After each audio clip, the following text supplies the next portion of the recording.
Story 1. Cheated husband discovers wife's secret affairs, delivers cold revenge, and vanishes from her life. Tom was laboring over fresh test data, a tedious yet essential task for him and his team's month-long effort on the test vehicle. Despite its dullness, he found himself correlating and tabulating the information for analysis. Mid-task, his phone buzzed with a text notification, but he paid little attention to the sender's identity. Only after a pause in his work did he glance away from the screen and notice the alert. Curiosity piqued, he picked up his phone, revealing an unfamiliar number with a local area code. Though tempted to dismiss it as spam, he reconsidered, wondering if it might be a colleague's unregistered cell number. Upon opening the message, his initial confusion turned to shock as he found an explicit image displayed on his screen. It took a moment for him to process the unexpected content. A close-up of a woman's private parts, clearly showing a recent calculation. Reading the accompanying text, look closely. You still have time. Bradley's, 6 p.m. He initially dismissed it as a misdirected attempt at solicitation, finding a hint of amusement in the situation. However, a closer examination of the image revealed a tiny detail that froze him in disbelief. A mole near the woman's private parts, unmistakably belonging to his wife Tanya. Doubt flooded his mind as he desperately sought to disprove what he saw, but the evidence only strengthened his conviction. Questions raced through his mind as he recalled Tanya's supposed whereabouts, en route to Boston for a crucial work engagement. Yet, here he was, confronted with an image that suggested otherwise. With the clock ticking towards 5:15 p.m., the timing of the message clashed with Tanya's scheduled landing in Boston at 4:30 p.m. Although she typically checked in upon arrival, it seemed plausible that she was preoccupied with her team's arrangements. Despite the whirlwind of emotions, Tom opted to reply to the text first before considering further action. Not particularly original, but entirely expected. Who is this? How did you obtain this image? Am I expected to meet you at Bradley's? As he prepared to wrap up for the day, he made a firm decision to head to Bradley's. He was determined to get answers one way or another, sending a text to Tanya. How was your flight? I'm going out for a bite. Give me a call when available. He aimed to keep things low-key and gather information discreetly. Walking toward his car, his phone buzzed once more. Assuming it was Tanya, he checked his phone, only to find a response from the mystery sender. I'll be there, but I'm sure you'll find someone more interesting than me. Feeling overwhelmed, he hurried to his car while checking the map on his phone. Bradley's was 30 minutes away and it was already 5:40. He'd arrived shortly after 6 p.m., uncertain of the importance of timing but hoping he wouldn't miss whoever the texter expected him to meet. During the ride, his phone buzzed again, this time with a message from Tanya. Crazy time with the team. We'll call you later before bed. Love you. He pushed thoughts of their conversation aside. His focus was on his meeting at Bradley's and the mystery surrounding the texter's knowledge of his wife. Arriving at 6:12, his heart raced as he parked. Since the texter hadn't provided any clues about who to look for, he assumed whoever wanted to meet knew him and would approach him. Yet it was the mention of someone more interesting being present that troubled him most. The texter seemed privy to information he didn't possess, and he feared walking into a trap. Without any other means of uncovering the truth, the image of his wife's carnal parts left him in turmoil. He trusted her completely, and their closeness was satisfying, or so he thought. But the only explanation for someone possessing such an image was troubling. And he was minutes away from discovering the truth, a prospect that filled him with dread. Stepping inside, he allowed his eyes to adjust to the dim lighting. Unfamiliar with the pub's layout, he paused by the entrance to survey the surroundings. A spacious dining area lay ahead, with a bar to his left. Choosing a seat near the end of the bar, he ordered a draft and scanned the dining area. His attention was drawn to a man who had just taken his drink order and was making his way across the room toward a table of smiling individuals. And there, at the table, receiving a drink from the well-dressed man, sat Tanya, adorned in her little black dress and pearls, her smile radiant. He moved mechanically, advancing toward the table where Tanya sat. Just a couple of steps away, her expression shifted from a warm smile to wide-eyed fear upon seeing him. Undeterred, Tom continued, reaching the table and seizing a handful of the well-dressed man's hair with his left hand. He yanked back forcefully, causing the man to drop his drinks and stumble backward, yelping in pain as Tom pulled him past. He released his grip, intending to strike him with his right hand, but the man's rapid retreat left Tom out of range, and he landed on the floor. Before Tom could act further, taking a step toward him, Tom recognized Pete and sternly warned him to stay down. Pete, disheveled and soaked in drink, obeyed without uttering a word. Turning back to Tanya, Tom noticed the table had fallen silent. Familiar faces stared back at him, members of Tanya's team, who had shared meals and gatherings at his home. He mused that team loyalty outweighed betrayal, except for one individual who had chosen to reveal the truth. Briefly considering identifying them, he dismissed the idea as futile. Tom informed Tanya that he was going home and suggested that if there was any hope for their marriage, she should come with him now. Tanya nodded in response, however. Before she could rise, he gestured for her to wait and requested a moment before departing. He addressed Betty Wilson and Bob Thoron seated nearby. He asked Betty if Bill thought she was in Boston, and Bob if Alice believed the same. Their avoidance confirmed his suspicions. He pondered whether the whole team was involved, realizing that at least one of them was. The drive home was a blur, ending abruptly in his driveway. Inside, he grabbed a beer and sank into the living room, contemplating his acquaintances, familiar with Bill Wilson and Alice Thoron, but unfamiliar with the other couples present. With uncertainty gnawing at him, he debated contacting Bob or Alice but ultimately decided against it. Instead, he sent them a brief message. Just heard Tanya's travel plans changed. Might want to touch base with that. He left the choice of further investigation in their hands, feeling a sense of closure amidst the chaos. It was roughly 20 minutes later when he heard the garage door open and Tanya pull into the garage. He waited in the living room. She entered, still dressed in her LBD, but without the provocative pumps and jewelry. As she calmly walked into the living room and took a seat opposite him on the sofa, he remained quiet. Understanding the power of silence in any conversation, he was resolute in allowing the silence to persist for as long as necessary. It didn't take Tanya long to speak up. "It's not what you think," she began, but he gestured for her to stop. "You have no clue what I think about tonight's events," Tom replied. "I don't need a detailed explanation. We're both engineers, and we know that there's no real or objective answer to any why question. It's often just an attempt to justify unfavorable outcomes, so I won't ask why. Let's start with something simpler. How long? How many times? How frequently? Do our friends know, apart from those at the table who cheat, am I labeled as your betrayed man among your work colleagues and our friends?" "No, Tom, it's not like that at all," Tanya protested. "Our team's travel plans got disrupted, and instead of coming home only to travel again tomorrow, Pete suggested we stay in town for a down day before resuming. I didn't see the whole team there." "Where was everyone else?" Tom inquired. "When we received the news, some of the team chose to stay home one more night and meet us at the airport tomorrow," she admitted. "But you chose to deceive me," he pointed out. "You seemed rather close to Pete. Is there anything happening between the star engineer and the wandering program manager that you'd like to tell me?" "Well, for one, Pete's all right, and he persuaded the owners at Bradley's not to press charges," she said in a positive tone. His eyes widened in utter disbelief at her loyalty. "I couldn't care less about your colleague. If he hadn't tripped, I would have punched him. Whether charges are pressed doesn't faze me. I've spent a night in jail before. It's irrelevant. Besides, it could make for interesting testimony," he added with a half-smile. "Do you love him?" Tanya paused, gathering her thoughts. He could tell she was contemplating. Yes, silence was indeed a powerful tool, and his mind raced to fill the void in their conversation. Again, this didn't seem like it would end well. "He's not my boyfriend. There's absolutely nothing between us. Yes, I should have informed you about the change in plans, but it seemed trivial. Whether I was in town or Boston, you weren't expecting me, and I was still committed to the team. We were simply having dinner before retiring to our rooms. There was no reason for you to act the way you did." "You completely embarrassed me in front of my team," she exclaimed, attempting to bluff her way out of the situation. He unlocked his phone, pulled up the text, and pushed it across the coffee table to her. Judging by her expression, he could tell she recalled the picture and the situation, leaving no room for denial this time. She started speaking, without bravado. He retrieved the phone, started a voice recording app, and tucked it into his shirt pocket. "Tom, our team is—" She hesitated, searching for words, very close-knit in many ways. "Most of us," she began. "We have a small group that meets regularly. They were all at Bradley's. We were the ones putting in extra effort for the proposal. You know the time I've spent preparing our pitch. I don't know exactly when it began. It was sometime after Pete became PM. We worked closely together, and I was drawn to him, and things just evolved," Tanya explained. "No explanations needed," he interrupted. "Falling into bed doesn't just happen. Decisions are made consciously. We both understand that, so please don't insult me." "So, almost 6 months," he answered one of his questions. "That's when Pete joined, right?" She nodded. "The team," he continued, "all of you." He trailed off without naming it. "I mean collectively." She nodded again. "Pete mentioned it fosters trust and team unity.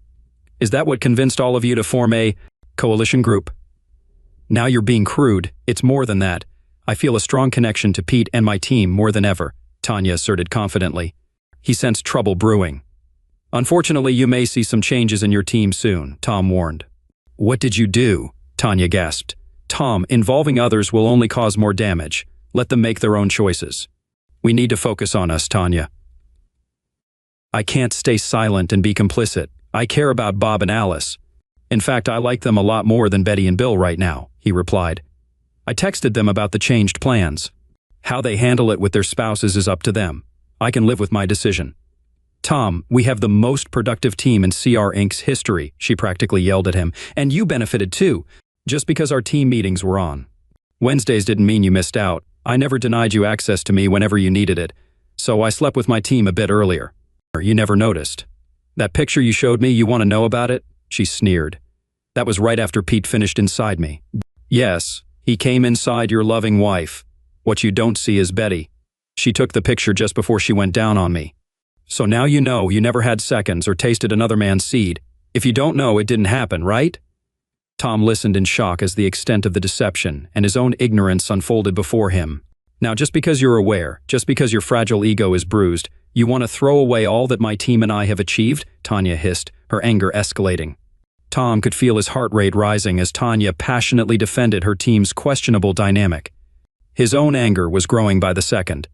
For a fleeting moment during his drive home from Bradley's, he entertained the idea that perhaps forgiving Pete just this once could be possible. However, that notion had quickly met its demise. He didn't need to hear anymore, and he certainly didn't want to. But Tanya persisted.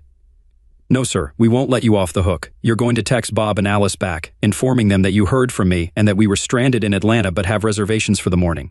That's the story Betty and Bill will stick to, and you're going to support them, damn it, she shouted. There are millions on the line with this deal, and your hurt feelings mean absolutely nothing.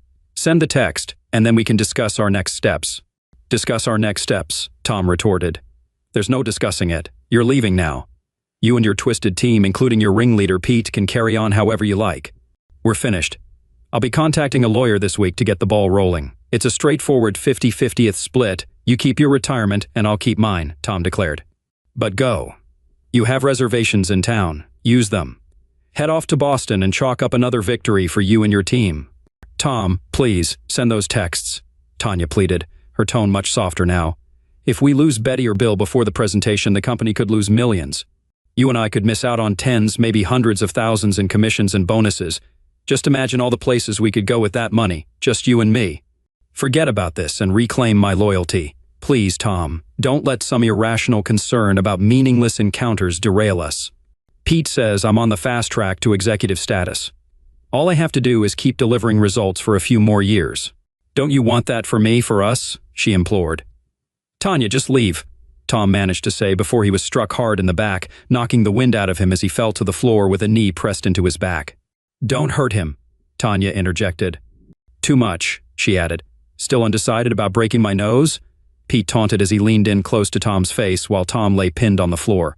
Tanya must have a bug, Tom thought. Now I know whose team she's really on. We'll see whose nose gets broken, Pete smirked. Get his damn phone and type those damn texts for him. We don't have time for this nonsense. Someone pulled him up from the floor, just one individual. He pretended to be injured, causing the person behind him to exert significant force to assist him to stand. This provided him with necessary information. His captor was a weak office worker, wheezing from the effort to get Tom on his feet. Tom was catching his breath after being taken by surprise and was refocusing on the situation. In contrast to Pete and his team of well-groomed salespeople, Tom's team operated in the field with the 160th Special Operations Aviation Regiment SOAR based in Fort Campbell, Kentucky. Although his group of engineers didn't match their caliber, spending time with the crews during test missions led to the team being invited to improve their physical condition under the guidance of seasoned workers flown to missions and aircraft modified by Tom's team. If these men appeared at your doorstep, it meant the end of your days on Earth. Tom and his team designed the equipment necessary to access, and more importantly, exit hazardous locations. They took pride in their modifications, contributing to successful missions and the safe return of all involved. The members of the 160th and their formidable passengers deeply appreciated the hard work put in by Tom's crew, with Master Sergeant Troy Baker standing out as the most intimidating figure. MSGT Baker was renowned within his community. Everyone, from recruits to high-ranking officers, showed him the respect he deserved for guiding his men through missions worldwide. He was known for never leaving anyone behind. This reputation was solidified during a mission in Colombia. MSGT Baker had instructed the young LT platoon leader to stick close during their first mission. When the FARC ambushed their group, MSGT Baker thought the LT was performing well for a rookie, until he saw him on the ground, bleeding from a head wound. The medic reported that he had checked for vitals and mentioned that he was gone. Top Baker knelt down and lifted him into a fireman's carry, with the medic reiterating that he was gone. Top Baker responded to the medic's observation, stating that it might be true, but he was still coming home with them. The medic looked at him as if he had lost his mind, considering the more than 5 kilometers trek back to the LZ through dense forest. They would be fortunate to return unscathed, but carrying a deceased individual seemed like a risky decision. Anticipating the medic's thoughts, Baker assured him, "I'd do the same for you, Billy. Stay close in case I need you."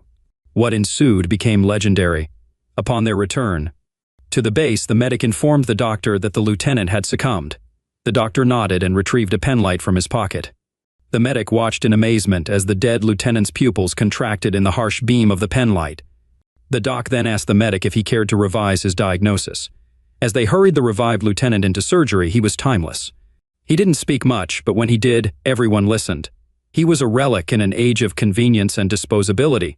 He was neither. He was meticulously crafted and unique, and he seemed to hold a special regard for Tom and his team. During the extended periods of downtime between missions, the MSGT expressed his gratitude by instructing Tom and the team in some basic yet effective hand-to-hand defensive techniques. He advised the engineers, "It's better to know something just in case. I understand the biggest threat you're likely to encounter is a malfunctioning copier or a nasty paper cut, but if you remain in this line of work, you may find yourself in some colorful locations. So now, if you happen to encounter one of the local colorful inhabitants, you'll have something practical to rely on," MSGT Baker explained to the group. "But let's hope a paper cut remains the scariest thing you ever have to face." Tom regulated his breathing and allowed himself to appear subdued in the grasp of his captor, while recalling the fighting techniques taught by the MSGT. There might be situations where you feel powerless and can only endure the smacking. It's unfortunate, but it happens. The key is to remember that even when you're taking a smacking, you can still fight back, you just have to outsmart your attacker. Tom remembered the lesson and subtly resisted, gradually wearing down the lone man's strength. "Give me the phone, Tom," Pete demanded, staring him down. "Now you know I've been with your wife, and that every guy on the team has had their way with her. Forget this tough guy act, Tom. You're nothing but a weak, submissive nerd. Do as we say, and maybe you'll still have a chance with Tanya when the team isn't using her. Don't forget about all the luxuries you can afford with her bonus. That should ease the pain. Who knows? Maybe Tanya will even buy you a Keyshawn robot for those times when she's busy." Tom bit his tongue as Pete took pleasure in humiliating him and coercing him into compliance. Pete demanded to know where the phone was. Spotting the outline of the phone in Tom's shirt pocket, Pete reached for it with his right hand. Tom forcefully stepped back, driving his right heel into his captor's shin, causing him to stumble in pain.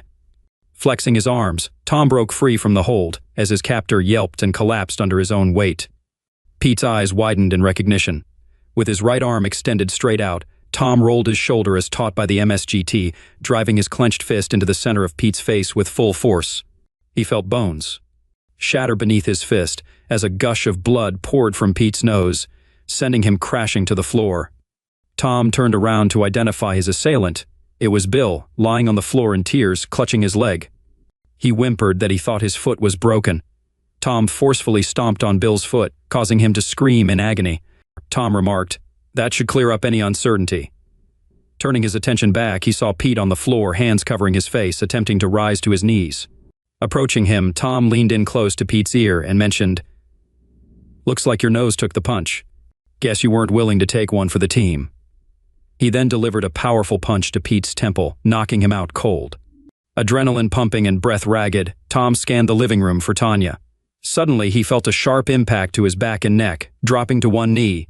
He spun around to confront the new attacker. Tanya stood before him, wielding a cast-iron skillet. Her swing had missed, grazing Tom's side. Rising to his feet, he roughly grabbed the pan from her hand. Tanya pleaded with Tom, expressing that they could still salvage the situation.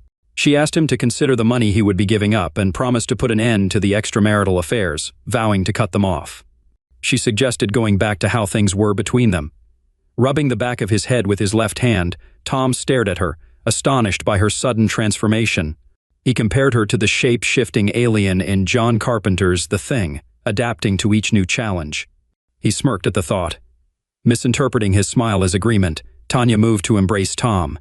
He held her back with his left hand, then, after a brief moment of consideration, swiftly struck her nose with his right hand, fracturing bone but not rendering her unconscious. Tanya cried out and slumped to the floor. Tom remarked, "Hurts like hell, doesn't it?" Tears streaming, vision blurred, breathing labored, and blood everywhere. "Works every time." Tanya, expressing her distress, questioned Tom's motive for punching her. Tom, unapologetic, explained that he struck her because he had the ability to do so. He continued recording the incident, convinced that he had enough evidence to justify his actions, despite the potential negative portrayal. Reflecting on the advice received from the MSGT about decisive action, Tom surveyed the room, noting Bill's distressed state and Tanya's attempts to stem the bleeding from her nose. While others remained still, Tom acknowledged the success of saving someone, giving credit to the MSGT. Discussing the aftermath, Tom expressed frustration about the consequences for Loverboy and Mr. Bill, lamenting the missed opportunities and potential financial losses. He contemplated the implications of involving the police, deciding to delay the call to maintain his chance to question Tanya. Kneeling beside her, Tom demonstrated how to address her nosebleed, but as the adrenaline subsided, he felt a sudden loss of energy. Sitting across from the woman he thought he knew, questioning her actions, Tom wondered about the true extent of Tanya's deception. Expressing disappointment in the betrayal, he inquired about her aspirations, specifically regarding her ambition to become a vice president. Tanya admitted that it could have been worthwhile if Tom had gone along with her plans, expressing regret for the setback caused by the incident. Tom pressed further, questioning the future of their relationship and the persistence of deceit, to which Tanya acknowledged the possibility and the potential continuation of dishonesty. Tom discovered from Tanya that Pete had warned her about his rigid ethics and idealistic views, advising her to break free from his influence to achieve success. In response to Tom's question about when Pete conveyed this advice, Tanya retorted, insinuating Tom's lack of knowledge about certain aspects of her relationship with Pete. Despite Tom's silence, Tanya continued sharing her perspective on career advancement. She revealed that adhering to Tom's suggestions for career enhancement yielded only a few commendations. And it wasn't until Betty offered guidance that she learned what truly worked for women in the workplace. Tanya asserted that engaging in carnal relationships for career advancement was not only effective, but also more enjoyable. Tom, still recording the conversation, processed this information. Curious about the timeline of Tanya's actions, Tom inquired if her involvement in such activities began before Pete entered the picture. Tanya, expressing impatience with his comprehension, disclosed that she initiated such actions at the company's Christmas party a year after joining CR, emphasizing her commitment to this approach ever since. "Wait, you're sleeping with the boss too, Art Vanderlei?" Tom asked incredulously. "Yes, Tom. Art, Pete, Bill, anyone on the team who could help advance my career. It doesn't cost me anything to share some closeness, and it's easy to manipulate you men when I can lead you around by your desires. Especially you. Show a bit of cleavage and I could guide you wherever I needed," she stated. "Even now, thinking you have it all figured out, we informed Art of our location when we headed here. Right now, he's gathering the rest of the team, crafting a cover story for our absence. They'll have to make the pitch without us, but the extra effort with their purchasing managers should pay off." "Do I really want to hear this?" he wondered. "Oh, what the heck, why not?" "Extra effort?" Tom prodded. "You always were a go-getter, Tanya." "It was so easy, I hate to even call it effort," she laughed. "What's the old joke? The worst sex I ever had was great." At the BITS conference, it was straightforward with the men. We had to get a bit more creative with Brenda, the token woman on the selection board. It's funny, I can even seduce a woman, but I did throw in old Pete over there as the kicker. She was situationally bi-curious, as I recall. Her situation cleared up about the same time my tongue began lapping at her, with promises of more to come when we started working together after the contract award. "Yeah, we have the selection board covered." "Why all this then? I mean, if it's all set up, why the strong-arm tactics?" Tom asked. "That was Pete's idea, the idiot. I told him to cool off, that I would come home and please you, and be back in time to catch the flight. But he had to go all alpha. Look what that got us. So now, instead of being the face of the winning team, I'm back to dealing with Art. Like I said, fixable, but it will set me back." "You wouldn't have bought me so cheap," he said. "Maybe not," Tanya replied. but I still would have made the flight. Well, you sure as hell ain't making that flight now, he declared. Remembering how Pete seemed so clued in, he figured Tanya must have a transmitter. Art, are you listening? I'm about to call the cops. I'm sure there's a handful of felonies involved here, and we haven't even begun to go down the rabbit trail of fraud. That's a federal contract, isn't it, Tanya? Tom asked rhetorically. Yeah, the feds take a dim view of… How did you phrase it? Extra effort. I'm sure you have great lawyers and all, Art, but maybe there's an alternative. He let it hang for a moment. Then, Tanya's cell phone ringtone played hail to the chief. Art? She asked into the phone. Of course. I'll put you on speaker. Art's voice came through the speaker. First, let me apologize to you, Tom. Pete's actions were a gross lapse of judgment. I can assure you the board will deal with him assertively. Thank you, Art. That eases my mind. Glad to see that you and the board take assault and fraud seriously. Tom, these are all unfortunate allegations. Lawyers will profit, but nobody wants to rock the boat. We might pay a fine, Pete and Bill get community service, but ultimately, you'll be divorced and half as wealthy, Art explained in a businesslike manner. Do I detect an or in this story, Art? Tom inquired. Tanya always said you were the cleverer of the two. Still, I'm happier to have hired Tanya. Yes, Tom, there most decidedly is an or, Art continued. Tom, we at CR have displaced you in your wife's affections, and when you found out and questioned it, you were treated most shabbily. Shocking, Tom chimed in sarcastically. Tom, Art continued, instead of calling the cops as you put it, suppose we could come to an agreement? I just sent a snap to Tanya's phone. Not me, one of my tech boys here. They tell me they disappear after viewing. Have a peek, perhaps that might restore some goodwill. Tanya opened the snap and turned the phone to Tom. He saw the words Bank of Grand Cayman and a number, a very large number. And when would that be deposited? Tom asked. It's already there, Tom. You have an email with the account number. This has been a very bad day for you, Tom. This may be a hard decision for you to make, and I don't discount the emotion. Tanya is a very desirable woman. Be that as it may, however, one can't take emotion to the bank, can one? One can't, Tom agreed, affecting Art's upper-crust clipped manner of speech. CR will cover the costs of your divorce. You can never reconcile, I think we all recognize that. Tanya will file. She will ask for her personal belongings and her retirement. He thought for a moment before replying. On the one hand, he could stand on principle and expose the whole sordid mess and let the chips fall. On the other hand, he could just walk away. Art had just given him 5 million reasons to do just that. Does CR have a medical staff, Art? Tom asked. Ah, yes, Tom, I believe we have some physicians on retainer, Art replied. Good, Tom said. You better load a few into a limo and send them over here to pick up your team. Are we in agreement then, Art? Tanya, Tom replied. Precisely, Art agreed. Are we done, Tom? Art asked. Goodbye, Art, Tom said, and ended the call. Tom put his phone away, turned off the recording app, and slipped it back into his pocket. I knew you would see it our way, Tom. We can still be friends. Friends with benefits when this is all over. She summoned up what she thought was her most winning smile. But even her incandescent smile couldn't reverse the effects of her ruined nose. Her eyes were turning black, and the blood was crusted under her nose, dried drips down to her chin. Tom found the sight comical and allowed himself a smile. Once again, Tanya misread his smile for agreement and leaned in to kiss him. Tom extended his right hand to halt Tanya, using it to gently push her back until she landed on the couch with a thud. Expressing disdain, he questioned the notion of wanting to kiss her, leaving Tanya hurt and looking up at him. Declaring his decision, Tom insisted that she remove whatever she wanted by the next day. Walking toward the door, he stopped beside Bill, inquiring about his injured foot. Dismissive of Bill's complaints, Tom kicked him in the groin, causing Bill to curl up and moan. Approaching Pete, who had managed to sit up, Tom assured him he wouldn't physically damage him. Pete, relieved, smiled, but it quickly vanished when Tom's foot applied pressure to Pete's groin. Rolling onto his side in pain, Pete watched as Tom exited the room. He got into his car, unsure where he was going, but food and shelter were high on the hierarchy of needs scale for a good reason. He grabbed a burger from a takeout place, checked into a Red Roof Inn just outside of town near the freeway, and fell asleep as soon as his head hit the pillow.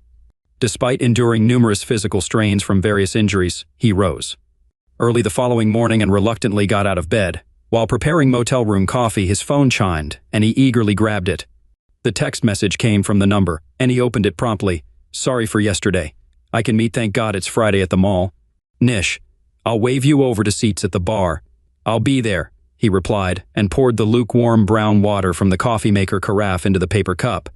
With determination, he set up his laptop, gearing up for some online banking, reflecting on his college days, a time predating his relationship with Tanya.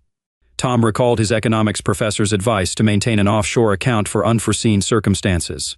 With his professor's assistance, he had established a bank account in the Cayman Islands, which he fondly referred to as his go-to-hell fund. Over the past decade, he diligently contributed to it, and now he boasted an impressive sum of close to $50,000. Tom felt a sense of pride, knowing that his go-to-hell fund was about to receive a significant boost. Tom accessed the secure website for each bank. With his passcode and several keystrokes, he transferred the bulk of CR's payment into his personal account, leaving $100,000 in the original account. After a shower, a change, and getting ready, he headed out to meet the mystery texter. Tom entered "Thank God it's Friday" just past noon. As he entered, he noticed a man waving him over. The man appeared to be about Tom's age, well-dressed and handsome. Tom approached him. "I believe you sent me a text," Tom said as he sat down. "I'm sorry for how it turned out." "I don't know if there was any clean way to tell you," the stranger began. "Why don't you start with who you are and your connection to Tanya?" Tom replied. "I was on the team. I left the Army after 8 years, wounded in action, and had a lengthy recovery before being medically discharged. I joined CR about 6 months ago and was assigned to Pete's team around 3 months ago. While talking to a friend about the job, I mentioned working for Tanya. When he asked for her full name, we realized we had a mutual friend, and he asked me to watch out for Tanya as a favor. At first, everything was great. I was warmly welcomed to the team. It didn't take long to find out why," he started. "About 2 months in, Tanya approached me. She's extremely attractive and compelling, but when I asked her about her ring, she just smiled and told me you were okay with it. I wasn't, and said so. That started the deep freeze. After I turned her down, I got all the undesirable assignments and nothing but grief from Pete. I called our mutual friend back and told him about Tanya approaching me. He told me about you and thought that pimping your wife for pay seemed out of character for the man he knew. He believed there was more to it than Tanya let on, and that you needed to know. Pete sent me the pic when they were trying to get me on board with the team, kind of a prize I could expect if I went along. Let's just say I don't agree with their methods. I resigned yesterday and sent you the text." "Our friend?" Tom asked. "Troy Baker." "If I hadn't met Troy," he replied, then paused a moment before continuing. "Let's just say he helped me out of a scrape when I was a green lieutenant. I owe him a favor or two." "Don't we both?" Tom agreed. "What are you going to do?" "Art pretty much laid it all out for me. I could get the cops involved, and yes, Bill, Pete, and even Tanya would face legal problems. But with his lawyers, it would all end up as a bump in the road. We made a deal. You might think I'm selling out, and maybe you're right in a way. But they stole the only thing I had that was irreplaceable. If I can't make them pay legally, well, at least I can make them pay. It won't bring Tanya back, but I think I may find she's less irreplaceable than I thought. I have a trip planned. Tell Troy thanks for everything. I won't be going back to work." "What about you?" Tom asked finally. "Well, Troy always spoke highly of Baxter Inc. Now that you're gone, they might just need another engineer. I think you'll find they do business a bit differently at Baxter, maybe more to your liking. Challenging, but the fringe benefits won't compare to what Tanya's team was offering." Tom smiled, expressing his acceptance of the arrangement. The stranger stood up, prompting Tom to do the same. With a simple nod to each other, they left without exchanging any further words. Fast forward to Monday, Tom had just completed the check-in process for his flight to Costa Rica. As he contemplated the upcoming relaxation in Tamarindo, he headed toward security.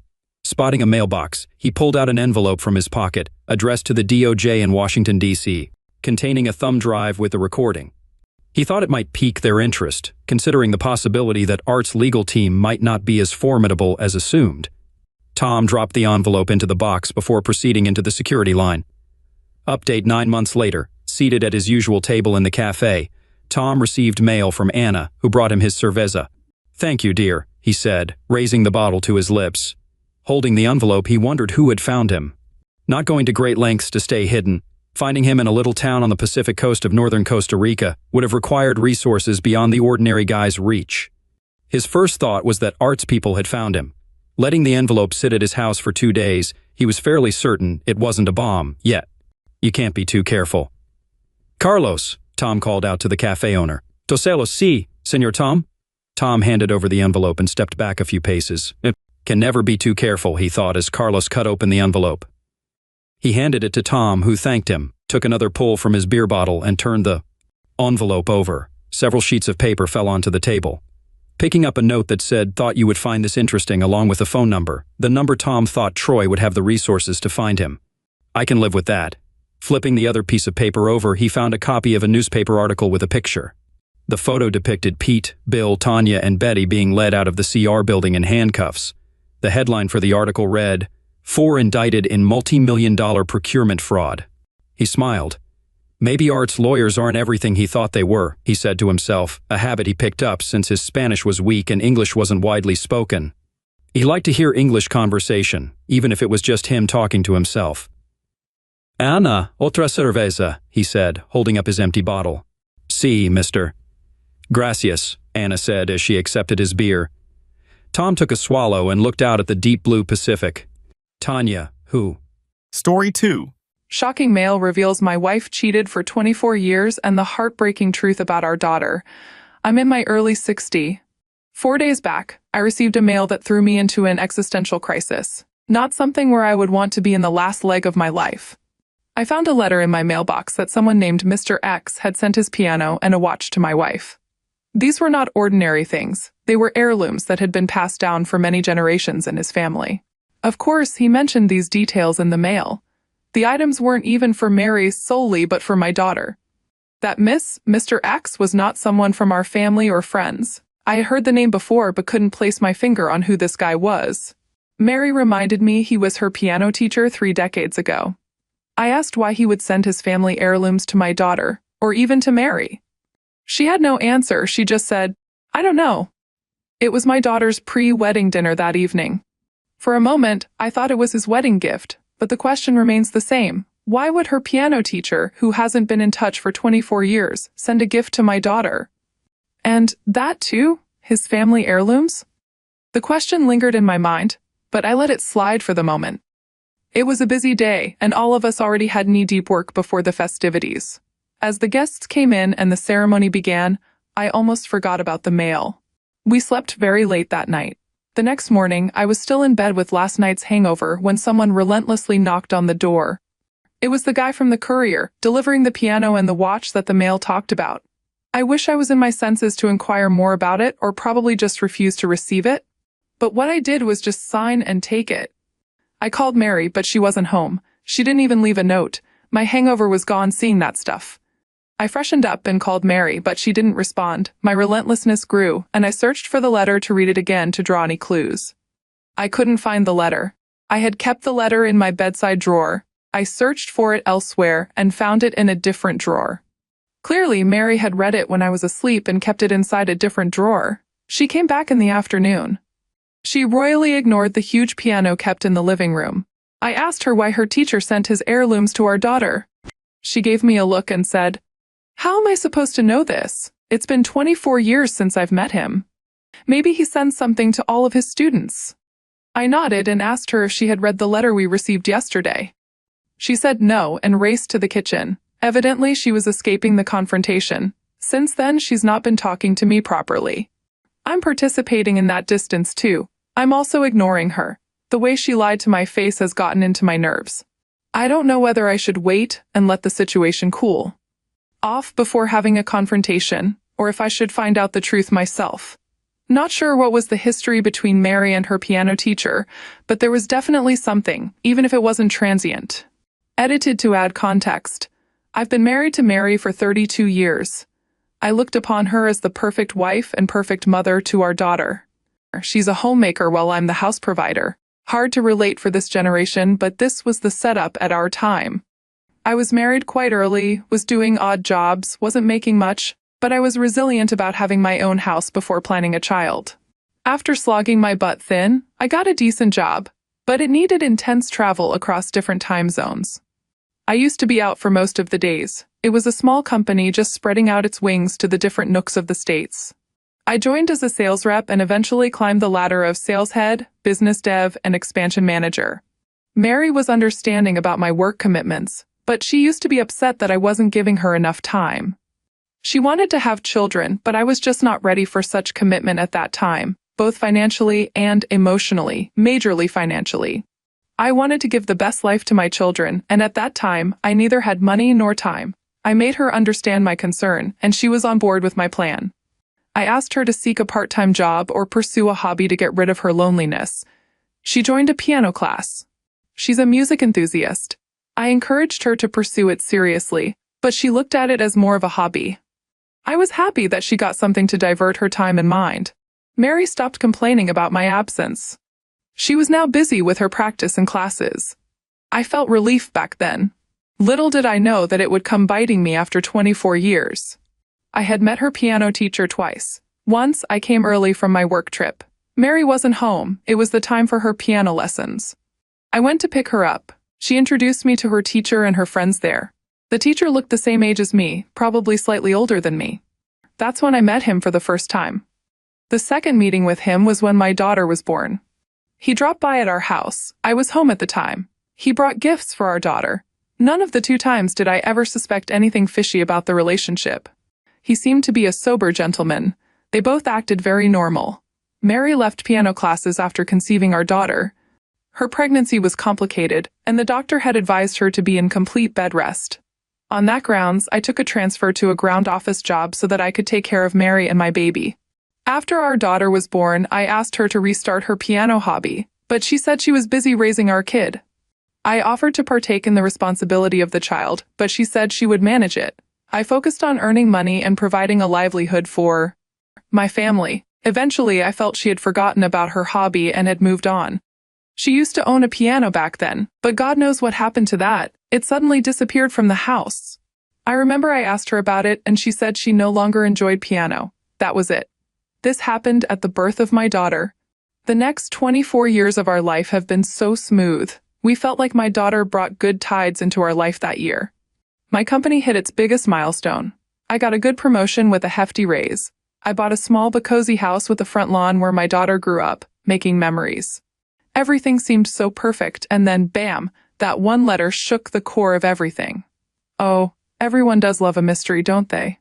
Except when it might mean questioning the legitimacy of who your daughter actually belongs to. I smell a DNA test coming. Don't be surprised if you find a few off-key revelations along the way. You see what I did there? Update 1. I know I've been avoiding speaking the inevitable truth. All the pieces joined together hinted that Mary had something more to do with her piano teacher beyond taking lessons. My house got cold after that day. Mary and I were avoiding each other's presence. It felt like my dread was coming true. A couple of times I asked Mary if she wanted to talk about something, but she outrightly refused to address the elephant in the room. Honestly, I was also so pissed off that I didn't put any effort into fixing it. Instead of begging Mary for the truth, I decided to find it out myself. I went to the courier company which delivered those parcels and the mail. Not so easily, but I was able to get the address of Mr. X. He was put up in a remote countryside farmhouse. It took me 4 hours' drive to that place. Spotting his farm was also a challenge in a low network zone. Thanks to his little fame in the area, a local garage owner guided me to his house. Mr. X had spent his last 10 to 15 years teaching music to the young boys and girls of that place. I reached his house to find he was dead. My rage subsided into numbness. I didn't know how to feel about it. There was a caretaker and another elderly man who introduced himself as Mr. X's cousin. He was the one who facilitated the shipment of the piano and watched to my house after Mr. X's demise. He told me he did whatever Mr. X's lawyer instructed him to do as per his will. Mr. X never married. He didn't have any children. He had no heir to inherit his belongings. His cousin clarified that Mr. X had willed his property to charity, whatever little he had. But the most precious thing, his piano and his watch, he had given to my daughter. I asked him if he knew anything about Mary. He said no, with a straight face. I tried probing him more, but he said we should respect the dead and get over it. I took the hint, thanked him, and left. When I came back home, Mary was lying lifelessly on the couch. For the first time after that day, I had seen her face properly. She had grown pale. I sat down, my demeanor had changed.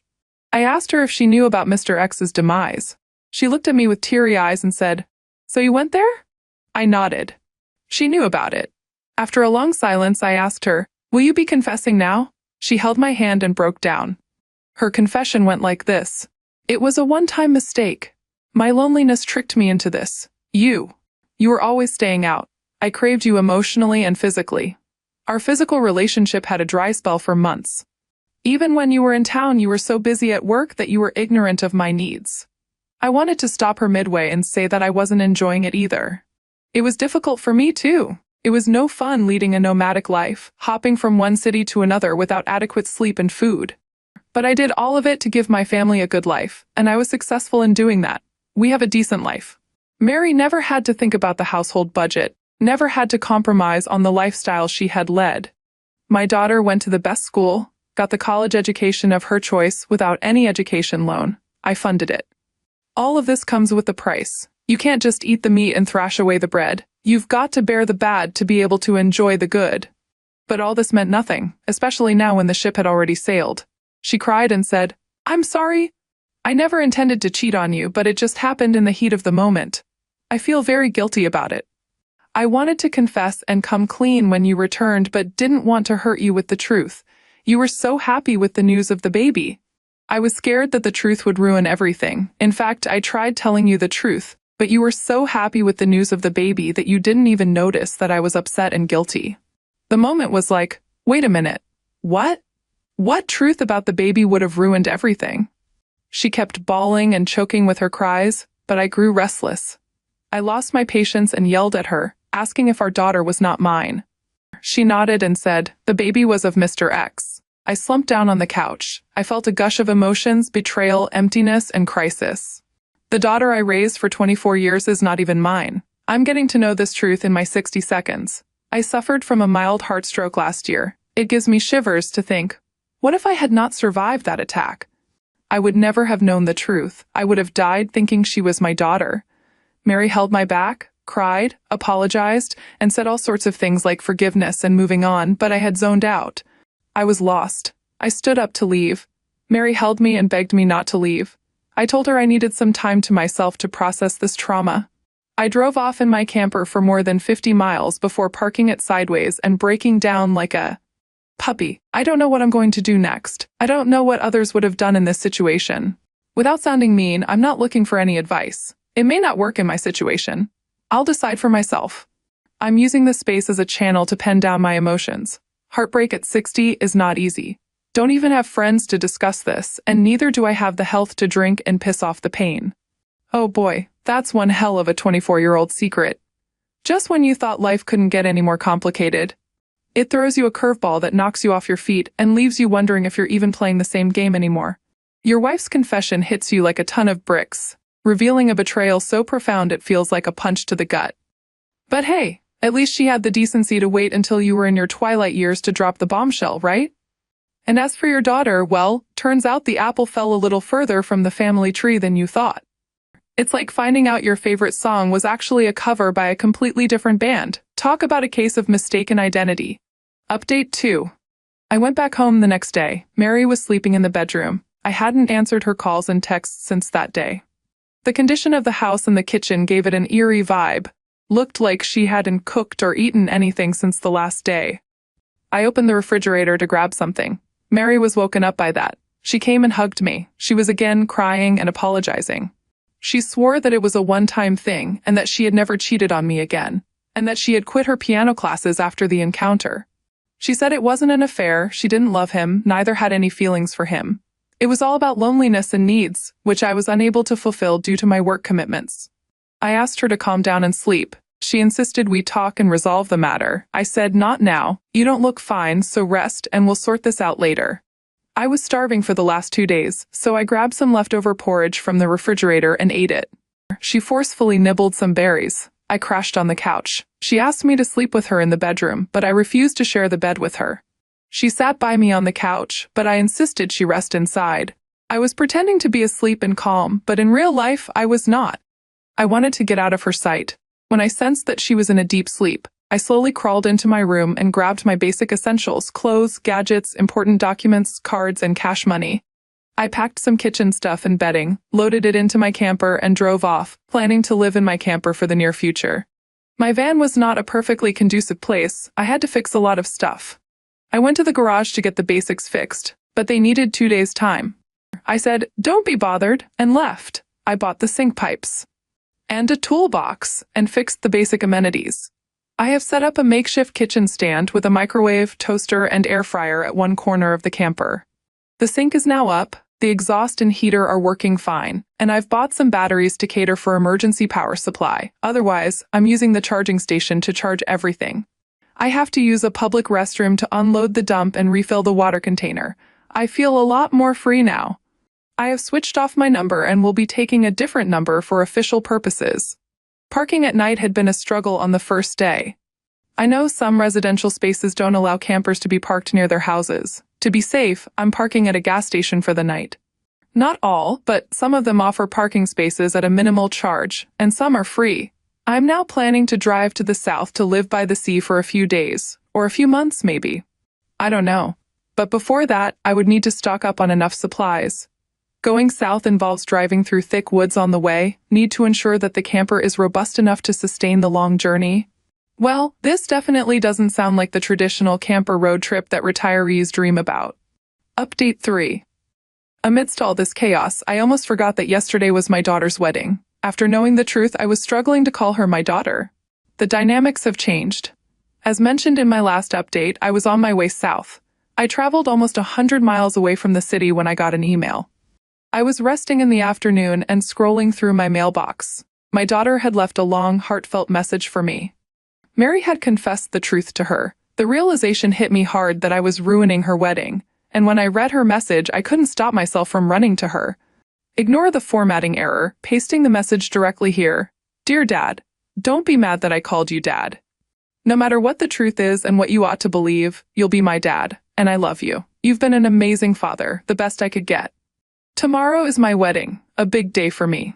I wanted you to walk me down the aisle. Please show up, for the sake of the 24 years of love you have showered on me. But even if you decide to disown me, I would respect that and still love you. Your daughter. There was a drugstore in front of me. I rushed in there and requested the cashier to let me make a phone call. I called my daughter. She broke down on hearing my voice. We both cried for a good few minutes. I promised her I would walk her down the aisle. She assured me to keep my visit a secret from Mary. She gave me the exact time she would step out of her room for the ceremony. I drove back to the city and parked at a gas station at night. She arranged for a parking space near the venue. I got ready and remained in my van. When she got ready, she sent one of her bridesmaids to escort me inside through the back door. I was not hiding from anyone but Mary, not hiding exactly, but I didn't want to have any face-off with her. By then, everyone was seated at their respective places. I walked my daughter down the aisle and gave her hand to her husband. I saw Mary in tears sitting in the front row. When everyone stood up to clap and congratulate the newlyweds, I disappeared. Later in the evening, I again got an email from my daughter thanking me for saving her day and basically repeating the same stuff she said above. She didn't get into my relationship dynamics with Mary or ask me to reconcile or forgive her. That was mature of her. I didn't tell her where I was heading, but she might have gotten the hint that I was going somewhere since I was living in the camper. She requested I keep in touch. I went through a wave of emotions in these last few days: heartbreak, betrayal, bitterness to healing. I'm guilty of admitting that I hated knowing she wasn't my daughter. I pledged never to see her again and even disown her. But when I received her message and when I saw her at the wedding, I felt nothing but a father. I found no difference in my emotions. She might not have my genes, but she is still my daughter. I have raised her with my love and care, and I'm going to be there for her like a dad, irrespective of the truth. Update 4. I know it's been long since I've updated this. Nothing relevant happened. I have been living peacefully by the beaches. I had no updates about Mary until this morning. I literally got goosebumps typing her name after so long. I had never mentioned her to anyone here. Though I have ghosted her, it feels like she's a ghost to me. She doesn't exist to me. I knew at the back of my head she would be traumatized by my ghosting, especially when I was leading the life we had decided to live together. We had plans of renting the house and living in a camper by the sea in our retirement phase. I got to know from my daughter today that Mary is sick and hospitalized. She has also been seeking therapy, but it hasn't helped her much. I don't know if I'm angry with her or if I'm upset with myself. I told her that I would have forgiven her if she came clean back then, but I don't think I would have forgiven her even back then. One time or multiple times, cheating is cheating. This is not only cheating but sheer betrayal. She kept me in the dark about the child. While confessing, she also said that if not for that cheating, she wouldn't have been a mother. Because after our daughter, we still had unprotected sex, but she didn't conceive. Yes, she questioned my potency. I should admit that she might be right, and I was offended, or maybe hurt, because of the statement. I didn't have the courage to mention this in my earlier updates. Now I feel I have grown past that feeling. My daughter requests that I visit Mary once if possible because her health is deteriorating. I think I'll head out to meet her once, but reconciliations are off the radar. Your daughter's message is a tearjerker for sure, and your covert operation at the wedding? Talk about stealth mode. I think it's a good thing that you went back, OP. It's true. You're always going to be her father. No piano is going to change that. As for Mary, well, it sounds like she's in the midst of her own personal crisis, hospitalized and seeking therapy. That's a whole other storyline right there. Maybe she'll have a miraculous epiphany and realize the error of her ways, or maybe she'll just continue to be a thorn in your side. No one would blame you for not going to see her. What do you make of this? Let us know your thoughts in the comments below. My story might resonate with others, but I have some unique details to share, and I couldn't sleep after the final confrontation last night. My wonderful wife, who is 35, and I, a 33-year-old male, are approaching our 8th wedding anniversary in less than 2 weeks. We've been in a blissfully happy relationship for over a decade, with no major disagreements or breakups. We've enjoyed countless laughs, family trips, built our businesses together, tackled yard projects, and are parents to 2 amazing young boys. Our life together has been a true adventure. Here's what's been happening. Last year, my wife interviewed at a well-known long-term care facility and was offered a top position by her now boss. She's been singing his praises ever since, highlighting his dedication to family first, commitment to success, and belief in her potential to excel at the company. However, things took a strange turn on her first night at the job. After a few months, I began feeling increasingly skeptical about some unusual occurrences. Her new job involved extracurricular activities like golf and fundraisers, which was fine, but some things just felt off. While I didn't have specific suspicions initially, over time, my intuition started hinting at something fishy going on, whether it involved someone or something else. One evening in June, I found myself filled with anxiety, fearing that something had happened to my wife while she was out with her coworkers after a golf tournament, or some other event. I paced around the house, consumed with worry. She had initially told me she'd be back in an hour, but that hour stretched into 2, then 3. My wife and I have a practice of sharing our iPhone locations as a part of our relationship, not due to a lack of trust, but because both of us have young children, we thought it was prudent to keep an eye on each other's whereabouts. Recently, I observed her location remained static, situated beside a bustling road. Attempting to reach her via phone, I encountered straight-to-voicemail responses. Concern began to mount as I pondered if she had been in an accident or some other trouble. Picture this scenario. I was at home, on the verge of contacting the authorities as my wife hadn't returned yet. Just as I was about to initiate the call, she finally contacted me to convey she was en route. Relief washed over me upon hearing from her. However, she explained that her phone had died and she was in a coworker's car without a charger. Quite unusual, considering her usual habit of checking in with me when staying out late. It could be attributed to her new job and colleagues as she strives to integrate. Frankly, her explanation didn't quite align with my perception of the situation. Here's the kicker. The location where her phone last operated before losing power was along the route to the restaurant they were supposed to meet at. Strange, right? This behavior was out of character for her. Fast forward a couple of months, and my wife has become obsessed with her workouts, weight, and desires for a larger chest. Her morning bathroom routine has extended significantly. Let me assure you, my wife is exceptionally fit, far beyond the average gym goer. She's stunning. I had the chance to meet her boss once. Honestly, he never once met my gaze. Even when we exchanged handshakes, his palms were soaked with sweat. That encounter triggered my intuition, heightening my suspicions. His presence was brief, and he hardly engaged with my wife or anyone else for that matter. The lone interaction he had with me involved asking about my high school, but he didn't even bother to look in my direction as he uttered the words. Essentially, he just grabbed a beer and made a swift exit. Later on, the remaining coworker decided to invite his girlfriend and her daughter over. They all indulged in a few drinks, and my wife managed to persuade them to stay, turning it into an impromptu dinner party. We had a great time, all enjoying ourselves, but eventually, the guy and his girlfriend departed around 7 p.m., Now things take an interesting turn. My wife had been contemplating going out for drinks with a friend to celebrate a birthday, but her decision was still up in the air. As the morning raced with her coworkers approached, she finally made up her mind. She headed upstairs, took her time getting ready, and when she returned downstairs, she looked stunning. After bidding me goodbye with a kiss, she headed to a bar on the east side of town. However, her behavior seemed unusually awkward, prompting me to check in and ask if she was okay to drive. She assured me she was fine, claiming she had only consumed 2 drinks throughout the day and wouldn't stay out too late. I think she might have even requested that I wait up for her, though I can't recall precisely. Anyway, I decided to put on a movie and relax while she was out. Not even an hour had passed, and I started feeling uneasy about not receiving a confirmation of her safe arrival.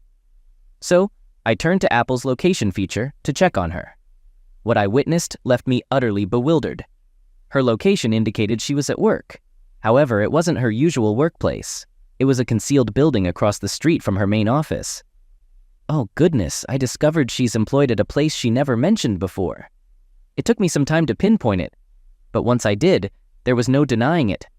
My mind raced with questions like, did she alter her usual route? Was she making a phone call? What's the purpose of her being there? Why did I feel uneasy about her boss earlier today? And why did she suddenly head back out? That's completely out of character for her. What on earth is she doing there? It doesn't add up why she'd drive west and park at her workplace when she's supposedly meeting a group for drinks on the east side of town, especially since it has nothing to do with her coworkers. Upon her return home shortly after, she greeted me on the couch with this peculiar, exaggerated smile that made things feel a tad awkward. She was gone for just an hour at most, but I'm still struggling to comprehend what's truly transpiring. Wow, my partner keeps expressing her love for me. But then, for a brief moment, a thought crossed my mind. Could it be possible that she was with someone else less than 10 minutes ago? I quickly brushed that idea aside, convincing myself that she was probably in the parking lot to make a phone call or something. Looking back, I realized it was a foolish belief. So the following couple of weeks, leading into July, passed without significant incidents, and I managed to push aside the earlier mentioned episode. Our boys have been attending a summer camp, conveniently situated on the campus where she works. Occasionally, there were situations at her job that required me to pick up the kids, or she would ask her colleagues, you can probably guess who, to watch over them for a few minutes. Then something unexpected occurred.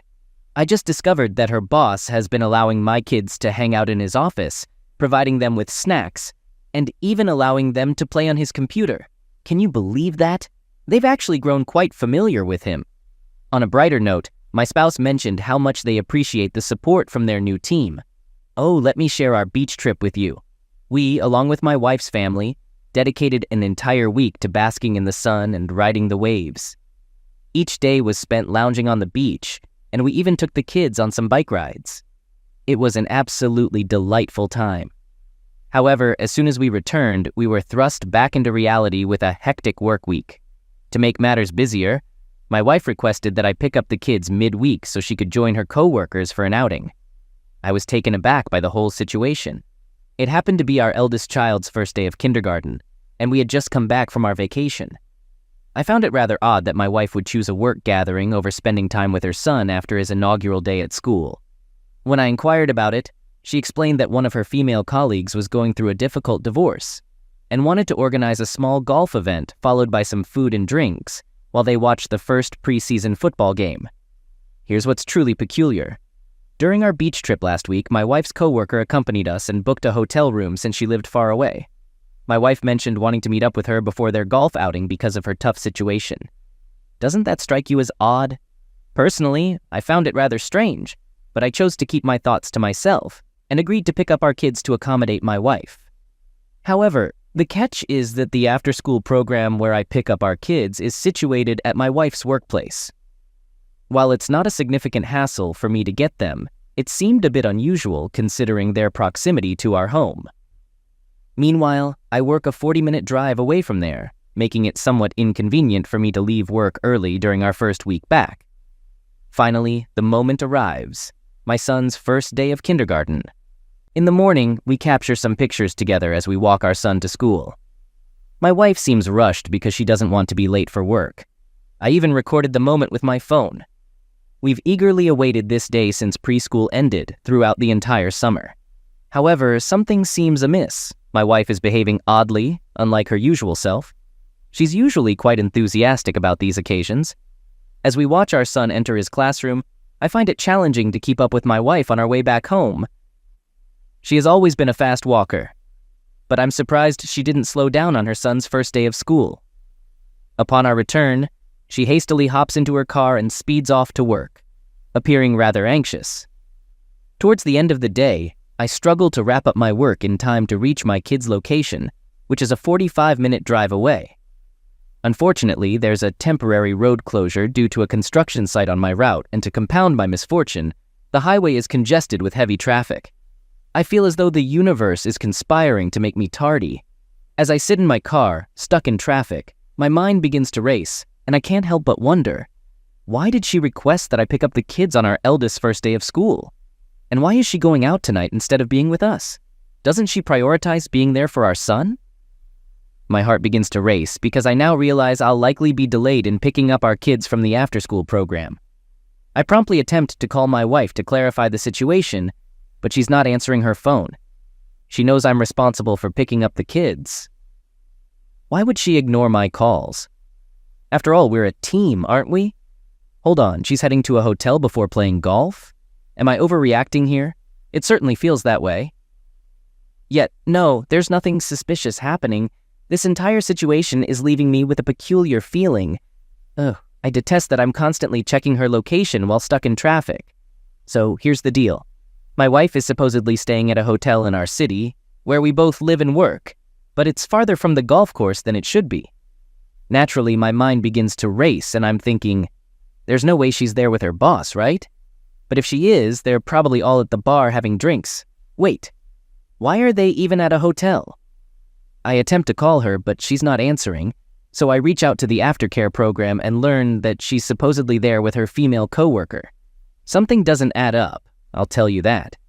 The person in charge of the after-school program reassures me that there's no need to panic and assures me that the kids will be fine. They advise me to take my time and make my way over whenever I can. As I approach the highway exit leading to my wife's workplace, where the aftercare program is located, I notice that my GPS is guiding me to exit right by the hotel where she's supposedly staying. Quite a coincidence, I must say. So here I am, driving along the ramp, already 10 minutes late to pick up my kids. I know I'm acting foolishly, attempting to check my wife's location on my phone while driving, and contemplating whether I should just be 5 minutes late picking up the kids or not. While doing this, I hastily pull over at a hotel and confirm my worst suspicions. My wife's location starts moving, indicating her departure. Due to heavy traffic that's 45 minutes away, the hotel we were staying at, and my GPS directing me on a particular route to collect our kids, my wife passes by in the opposite direction as she joins the highway. It's such a terrible stroke of luck. I'm freaking out, trying to catch a glimpse of her car or even her boss's car. You know, the one he drove when he visited my place and met me. But I can't spot either of them. I'm so anxious that I'm seriously struggling to keep my focus on the road and not swerve off the highway. Oh no, I can't believe I missed her. She just walked right past me. It's driving me insane just thinking about it. I'm pretty sure she was in that room for at least an hour. Now I'm beginning to feel like this is my fault, and I'm attempting to convince myself that it's not real. But deep down, I know I messed up. The guilt is really starting to weigh on me. I feel awful about monitoring her like this, but I'm attempting to justify it due to my overwhelming anxiety. What in the world is happening to me? I arrived fashionably late to collect the kids, still plagued by anxiety over my wife's unresponsiveness. But now I'm starting to panic because my worst suspicions might actually be becoming a reality. To add to my distress, she still hadn't returned my calls. Later, after my kids and I were already home and having a meal, I finally received a response from her. I think I sent her a picture of us hanging out without our shirts on. Her reply was simply, "Wow, I love you guys." Before we called it a night, I decided to try something different and FaceTime her with the kids. It's not our usual practice, but I felt it might be a way to catch her in the act if she's up to something fishy. She answers, and I can see she's at a bar, but thankfully her boss isn't present. Perhaps she was genuinely telling the truth about being at the hotel with her female coworker. So I was with my kids, and one of them suddenly asks, "Hey, where's that guy who always gives us snacks when we come to the office?" Then, the camera pans over, and we see him, smiling and waving at my kids. We exchanged goodnight wishes, and I put the kids to bed. After what feels like an eternity, she finally walks through the door. She expresses gratitude that I took care of the kids, fed them, put them to bed, and handled everything in between. She conveys her love for me, and we share an intimate moment. However, despite all the affection and love, I can't shake this sense of violation and unease. The evidence I uncovered was just too glaring to ignore. Fast forward 3 days later, and it's Sunday morning. My wife and I had planned to take the kids hiking for the day. As soon as we wake up, my wife grabs her phone and starts scrolling through it. I didn't think much of it at the time. She then heads out for her usual early morning run. As I descended the stairs, I grabbed her iPad, which both of us use for music. Oddly, it had undergone an update the night before, though I'm uncertain if it's relevant to what transpired next. Just as I was about to launch Apple Music to kickstart my day with some tunes, a notification on my iPad seized my attention. It was a message filled with emojis from my partner's boss. The message was something like, "Hey there, good morning, it's such a beautiful day for a run." This was an unprecedented sight on my iPad. Almost absent-mindedly, I tapped on the message, revealing a subsequent one that showed my wife had messaged him as soon as she woke up. Panic overcame me, and I hastily deleted the message. In hindsight, I have no clue what was going through my mind at that moment. What on earth was I thinking? Well, things have taken an unexpected turn, and I've stumbled upon compelling evidence that I can't overlook. My wife returns from her jog, and I'm rather upset, but I make an effort to remain composed and avoid outbursts. Instead, I recount what the guy wrote to me in my own words. She appears perplexed and uncomfortable with the situation. So I guide her to the dining room, where I sit her down and gaze into her eyes from just a few inches away. Me: "So, what's happening between you and your boss these days?" Her: "What? Nothing? He's my boss, and he's almost 60 years old." She regards me with a look of disbelief. Me: "We have our 2 adorable boys in the other room. What's going on?" I display the text messages. Her: "I'm telling you the truth. Bei is just a playful nickname we all use, and we're merely competing on our Apple Watches. I promised him I would go for a run. I swear there's nothing going on between us." As I walk away, I can't help but think that perhaps I shouldn't have said anything. Maybe I should have remained silent, allowed the text messages to continue, and waited for something that wouldn't deceive me. Nevertheless, I'm at a point where I simply want her to be honest and forthright with me. So we head to the trail for our hike, and things feel somewhat awkward, particularly with her displaying unusual behavior throughout. Eventually, we conclude the lengthy and quiet hike, and the kids end up falling asleep on the ride back. I opted to address the text message she had received earlier that morning and communicate how much it had been bothering me. I mean, who sends a message first thing on a Sunday morning unless they have something significant on their mind, right? Impressively, the moment I brought it up, she promptly acknowledged how troubling this situation appeared. I could sense that she had been contemplating it throughout the day, and she didn't attempt to refute that fact. Nevertheless, she did deny any suspicion of wrongdoing. Meanwhile, the notion of the hotel incident from #4 continued to pester me, akin to a persistent headache. Later that evening, we uncorked a bottle of wine and revisited the topic of the text message. I had hoped that she might divulge more details, but regrettably, she persisted in denying any misconduct and reassuring me that everything was fine. Fast forward almost 3 weeks later. Last Saturday was quite an eventful day for me. I woke up with an intense gut feeling that my wife might be involved in an affair. This occurred on the same day as one of my company's most significant annual events, so needless to say, I was under a great deal of stress. Despite being engrossed in my work, I found it impossible to escape my lingering thoughts about the hotel incident that had troubled me for weeks. To compound matters, my wife and I used to go to the gym together, but she now took our kids along while I headed to the office. I was a bundle of nerves as I tried to set up for the event, and it felt like my emotions were reaching a boiling point. Fast forward to last Saturday, and I had a rather unusual experience. I woke up with an intense gut feeling that my wife might be involved in an affair. This all occurred on the same day as one of my company's most significant annual events, so needless to say, I was under a great deal of stress. Despite being swamped with work, I couldn't shake off my preoccupation with the lingering hotel incident that had been bothering me for weeks. Additionally, I had a pending task that I had been meaning to address for the past 3 weeks, so I made the decision to call the hotel. I fervently hoped that the universe might provide me with a sign that would confirm my wife's female co-worker as the one who had booked the hotel room. My phone began to ring, but I hastily disconnected the call after the second ring. However, I soon began to question whether I truly desired to uncover the truth. Perhaps it was better to remain in the dark. After all, I had work to attend to, so I temporarily set aside those thoughts. Meanwhile, my wife was at home tending to the children. I felt a pang of guilt for not hurrying back to be with her, even though I might have had enough time to return before their bedtime. As the day neared its end, an unsettling feeling persisted, as if something were amiss. It's Sunday morning, and we had arranged to visit her brother's house to watch football. Regrettably, I had to head to work, which is unusual for weekends, to address some issues stemming from the previous day's event. Meanwhile, she went to the gym with the intention of picking me up at my workplace so we could head to her brother's place together. As I began packing my belongings, her iPad caught my eye, and although I felt a tinge of guilt, I also knew that there had been some wrongdoing on her part that justified what I was about to do. She had already figured out how to sign out of iCloud and disable text notifications, a clear indication that she was concealing something. As I looked at her boss's contact card, I noticed that she had toggled her location sharing on and off with him the night before. So I decided to delve into my girlfriend's photo stream. Initially, everything appeared routine as I perused her albums, but I stumbled upon something intriguing labeled deleted photos.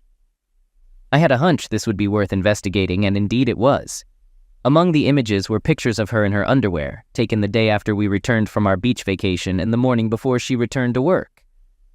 I couldn't help but wonder who she had sent them to, because I certainly hadn't received them. It struck me as a departure from her usual behavior, shedding light on the seriousness of their relationship. Then, I stumbled upon what seemed like an accidental screenshot on her phone of a text conversation with her boss from the day before their hotel stay.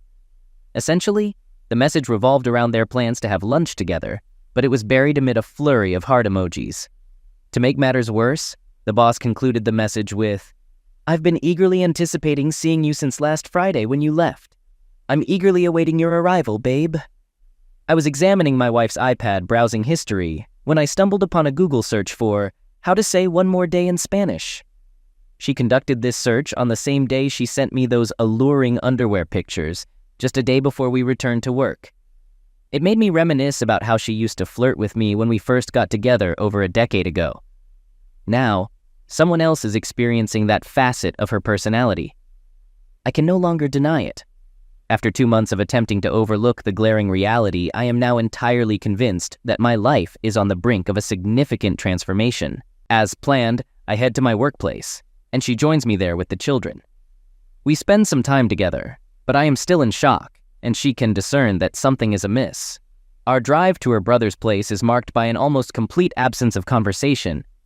As I grapple with this newfound realization, and she sits across from me, appearing utterly terrified. In response to my distress, I reached out to a colleague, a man I collaborate with and who also happens to be a partner at a highly reputable local law firm. He happens to be one of the most accomplished divorce lawyers in the state, so I thought he might be able to offer some guidance. I contacted him, and he promptly returned my call. I stepped outside and attempted to articulate the situation to him, although I was stammering and overwhelmed. Fortunately, he succeeded in soothing my anxieties and advised me that the best course of action would be to have an open and direct conversation with her in person. Regardless of how the situation unfolded, what truly matters is what's written on those cards. Consequently, I consulted my lawyer, and we made our way back home. An intense atmosphere of tension enveloped us, and no words were exchanged between us. Once I'm fairly certain the kids are asleep, I head to the kitchen and wait for her. I bring up the same inquiry I had posed earlier.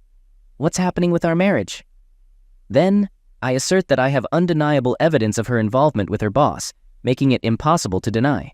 She reacts intensely, though not a single tear escapes her eyes. Surprisingly, she launches into an explanation even before confirming anything. She begins by expressing how distant she has felt from me throughout the summer, which, quite frankly, isn't surprising. The odd occurrences began in early June and have persisted like clockwork since she began working with this individual. She admits to spending time with him but refuses to acknowledge anything more. I decide to be direct and inquire, "Have you become close with him?" She denies any such thing. I press further. "Did something physical happen between you two?" She negates this as well. I repeat the question and she eventually admits that they kissed. I take a moment to digest this revelation. Curiosity leads me to ask where this kiss took place. She stumbles over her words, revealing her lack of truthfulness. She claims it happened after work. I persist. Where exactly? She struggles to answer. I inquire further. "Did you book a hotel?" She confirms. "Was he there?" I ask. She admits to his presence. "What about your coworker?" I question. She denies their presence. I then clarify, "So, you went to a hotel with your boss just to kiss?" She affirms this but insists that nothing more transpired. I challenge her asking, "What else did you two do then?" She responds, "We talked." I point out that adults typically engage in more than just conversation when going to a hotel and suggest that they became intimate. She doesn't dispute this, but maintains that she couldn't bring herself to go further. We engage in a lengthy, albeit difficult conversation, devoid of yelling or shouting. Throughout our discussion, she repeatedly states, "I want you, I want this, I want us. I don't know what I was thinking." She confesses that although she created some distance between us, our marriage didn't have any significant issues. We went on vacations, maintained a fulfilling intimate life, raised our children, and enjoyed romantic dates. It took approximately half an hour for the full impact of the situation to register, hitting me with overwhelming force. To clarify, you wanted me to leave my job early to pick up our kids from the after-school program conveniently situated at your workplace where you interact with this individual. This was all to facilitate your early departure from work to rendezvous at a hotel with him and become closer. Moreover, this was orchestrated during our family vacation, where you omitted the fact that it was our son's first day of kindergarten. I distinctly remember seeing the text message from #6, eagerly awaiting her arrival. Their intimate plans had been in motion for a while, and I recall discussions about the hotel during our vacation. This was not an impulsive decision. This conversation is leading nowhere and feels like a new form of torment. It's the last place I want to be at the moment. Eventually, we both retire to bed, but her attempt at affection sends shivers down my spine. I feel repulsed, violated, and utterly hollow. Once it ceases, I spend the following 3 hours in a state of wakefulness, trapped in a daze. I can't endure it any longer, so I turn to the internet, hoping to find stories of couples who have navigated similar situations and emerged stronger. Undoubtedly, this situation is incredibly challenging.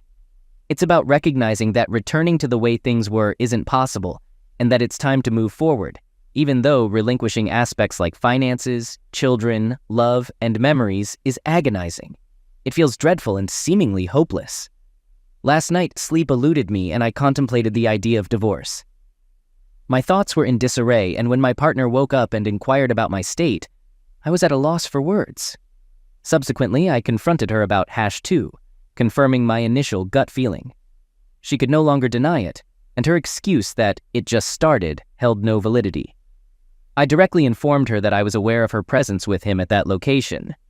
She admitted to merely having a conversation in the car, but the uncertainty of what truly transpired remains. This further substantiates that there's more to this situation than she has disclosed. When she stepped into the shower, my composure unraveled completely. I'd managed to hold it together throughout the night, but upon waking, I succumbed to tears. I realized that one of my sons was already awake and using the restroom in the adjacent room, and I worried that he might have heard my sobbing.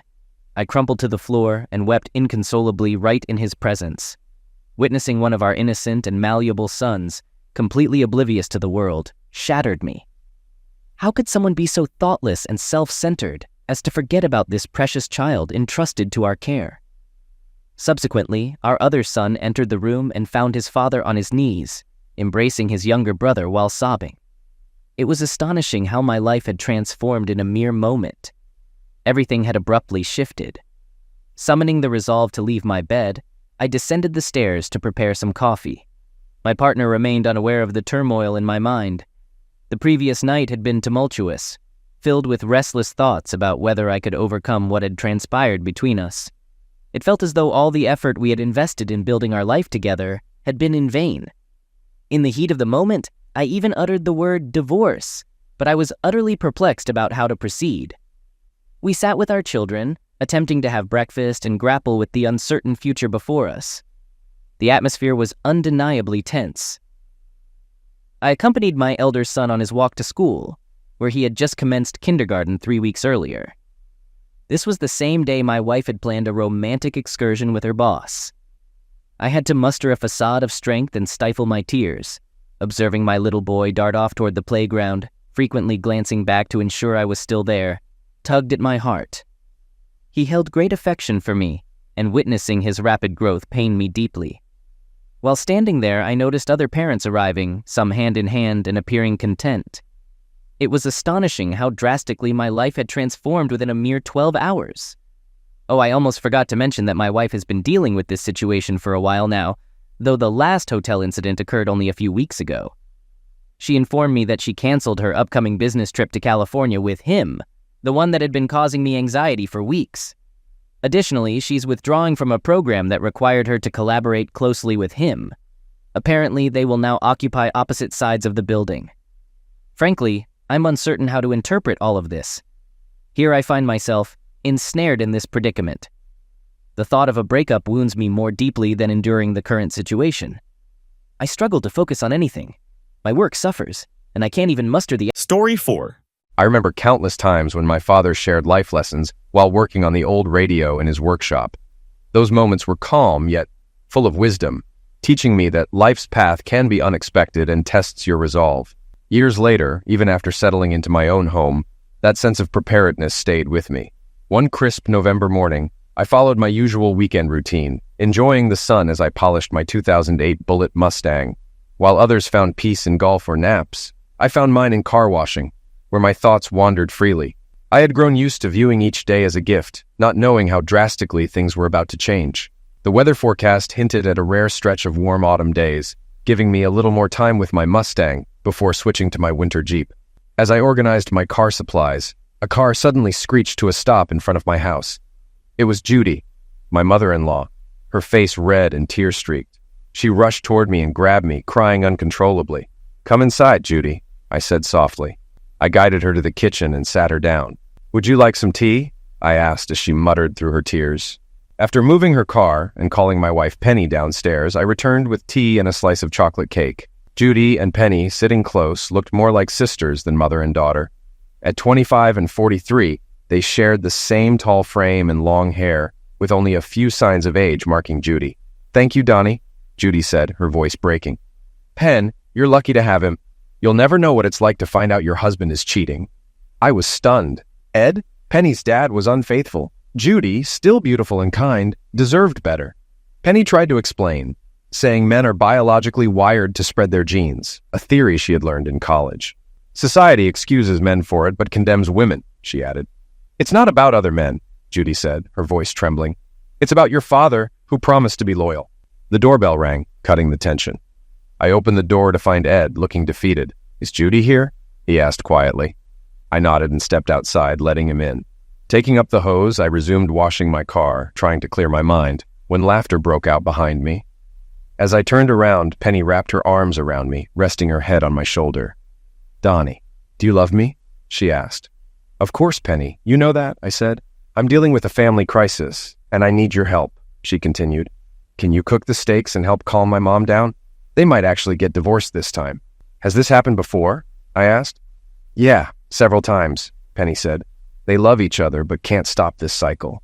Dad seems serious about changing now. He even suggested getting help, which he's always resisted. But it seems my mom is reaching her limit." "Maybe she should have reached it sooner," I said. "What do you mean?" Penny looked surprised. "They're adults, Penny.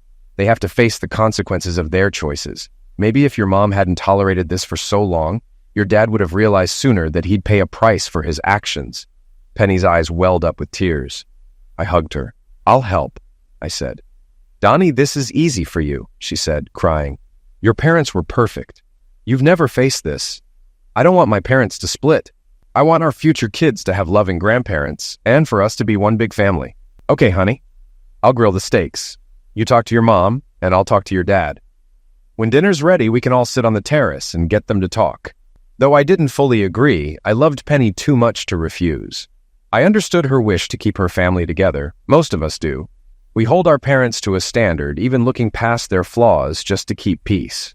I spent the day with my father-in-law, discussing my Mustang and pretending to listen as he bragged about an 80s Bullet Mustang, which I knew didn't exist. He shifted topics to sports and grilling, acting like the authority on being a man. I played along, even though I'd rather be washing my car. So, what's going on with you and Judy? I finally asked. He looked stunned, almost breaking down. I never meant to hurt her, he said. She wasn't supposed to find out. I couldn't believe him. If he didn't want to hurt her, why betray her? I stayed calm, though I was furious inside, imagining him hurting Penny in the same way. I thought Judy deserved better, someone like my dad or Uncle Steve, who would have cherished her. But I smiled at him, holding back my true thoughts. About an hour later, Judy and Penny joined us on the terrace. We ate, and the dinner was enjoyable. Ed had mastered the look of a sad puppy. He was spewing more nonsense than a herd of cows.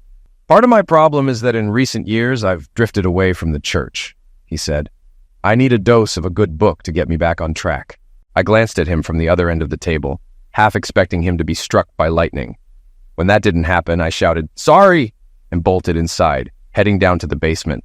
I shut every door behind me and buried my face in a pillow on the couch. I laughed until I cried.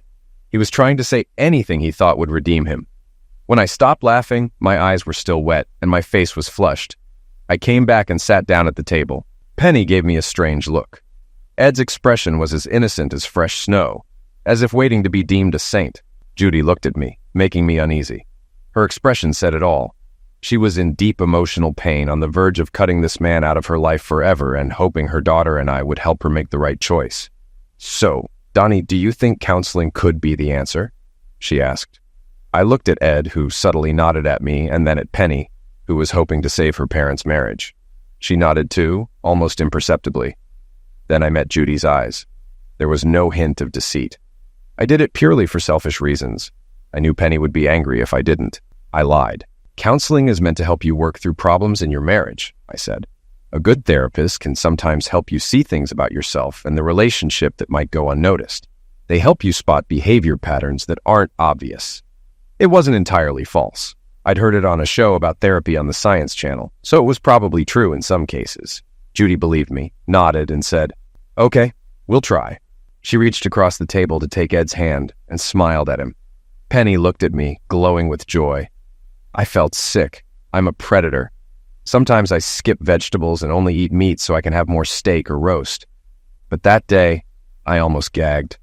I felt awful for what I had done. "Sorry to interrupt, ladies," I said, "but I need to show Ed something about my car."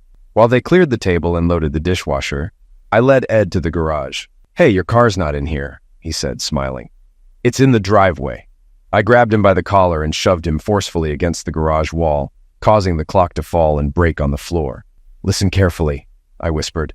"This is the first and last time I lie to save your sorry, cheating self. If you hurt her again, you'll have bigger problems than divorce. Understand?" He nodded quickly. I pushed him against the wall again for emphasis. Then we went back inside. "They sure don't make them like that anymore, do they, Ed?" I said, returning to the kitchen with a smile. Ed tried to grin, but his head hurt and he was stunned. No one had ever spoken to him that way. Penny came out of the pantry and noticed something I hadn't. "Dad, you've got a bump on your head," she said. "Where did that come from? Are you okay?" I laughed. "A clock fell off the wall and hit Ed while we were in the garage. His head's as tough as a rock. He broke the clock. He's a tough old guy." Ed nodded mechanically. A month and a half later, just 3 days after Christmas, I was holding Judy's hand as we walked into the morgue.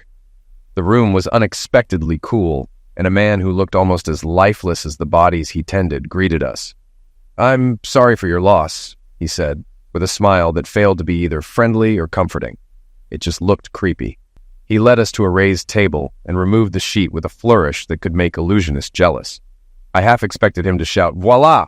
The reactions varied as we looked at Ed's lifeless body. Penny collapsed to the floor, sobbing. Judy nodded and turned away. I went into shock, my mind racing with absurd thoughts. The body didn't look as grimy, dark, or bloody as I had imagined. Then logic set in. The body was probably prepped for an autopsy. The bullet holes weren't neat circles like in movies. They were ragged slits. It was clear whoever did this was deeply disturbed. "Can you identify the deceased?" the morgue employee asked. Judy and Penny nodded sadly.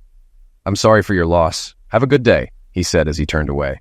Judy and I took Penny's arms and led her out. The detective who brought us was waiting. He put on his hat and approached us. "So the deceased was your husband?" he asked Judy. She nodded, squeezing my hand. "When he didn't come home from work, I got worried. Ed always called," she said. The detective sat us down and offered a drink. I declined after glancing at the old coffee maker. "What happened to him?" Penny asked. "I can't share all the details, but it'll be in the news soon. Your husband, your father, was found shot at the Sleazy Easy Motel. A woman there with him said her husband burst in, found them together, and shot your father 8 times before using the last bullet on himself." As we left the detective's office, Judy's composed exterior crumbled, and she cried on my shoulder. I took them home and did my best to comfort them. Friends and neighbors came by to express their condolences. Tanya, my neighbor, brought over a tray of treats. She hugged me and asked how I was doing. Tanya was striking, with short blonde hair and a fit yet curvy figure. She was the type who could chat or play sports and then dress up and look stunning. "How are you holding up?" she asked. I shrugged. "It's okay, we're friends," she said. "I saw him here often, chatting with you while you worked on your Mustang. If my husband spent as much time on me as you do on that car, I'd be thrilled." "Tanya," I said quietly, "I couldn't stand him. He was a chronic cheater and it was just who he was." She chuckled. "And Judy is so kind," I added. "Once she's over this, she'll be better off." "You're wrong," she said. "Women, especially of her generation, don't move on. He was her first everything. She loved him no matter what. Without him, she'll be lost." Tanya was partly wrong. Judy's resentment of Ed deepened.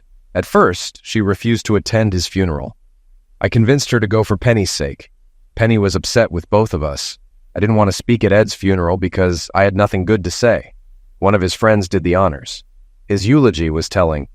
"We're here to say goodbye to Ed Bauer. Ed was Ed. You should have known him." Even after 45 years of friendship, he couldn't find anything kind to say.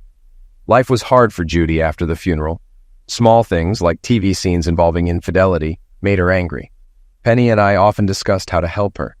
Penny seemed to move on more easily, as Ed wasn't a daily part of her life. 3 months later, we hosted a gathering with friends and invited every eligible man we could think of for Judy. At 43, she looked youthful, more like Penny's sister. The issue wasn't finding men they were interested. It was Judy. She was kind and sweet, but didn't know how to flirt or socialize. When she started dating at 18, Ed, already twice divorced at 25, charmed her and married her. He was the only man she'd ever known.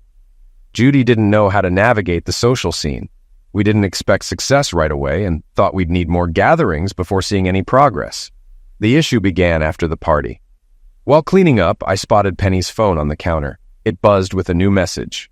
"Meet me tomorrow at the same place at 12.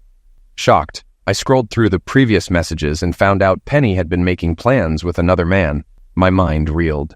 How was this happening? We had a very active relationship. So when did she find time for someone else? Holding that phone, I felt sick and foolish. Penny had defended her father's cheating, saying it was just his nature. Maybe she was similar, taking after him. I was expected to act like Judy, accepting and forgiving. Judy loved Ed despite everything and forgave him repeatedly. Maybe her deepest anger came from not being able to forgive him one last time after he died. Penny interrupted my thoughts, smiling.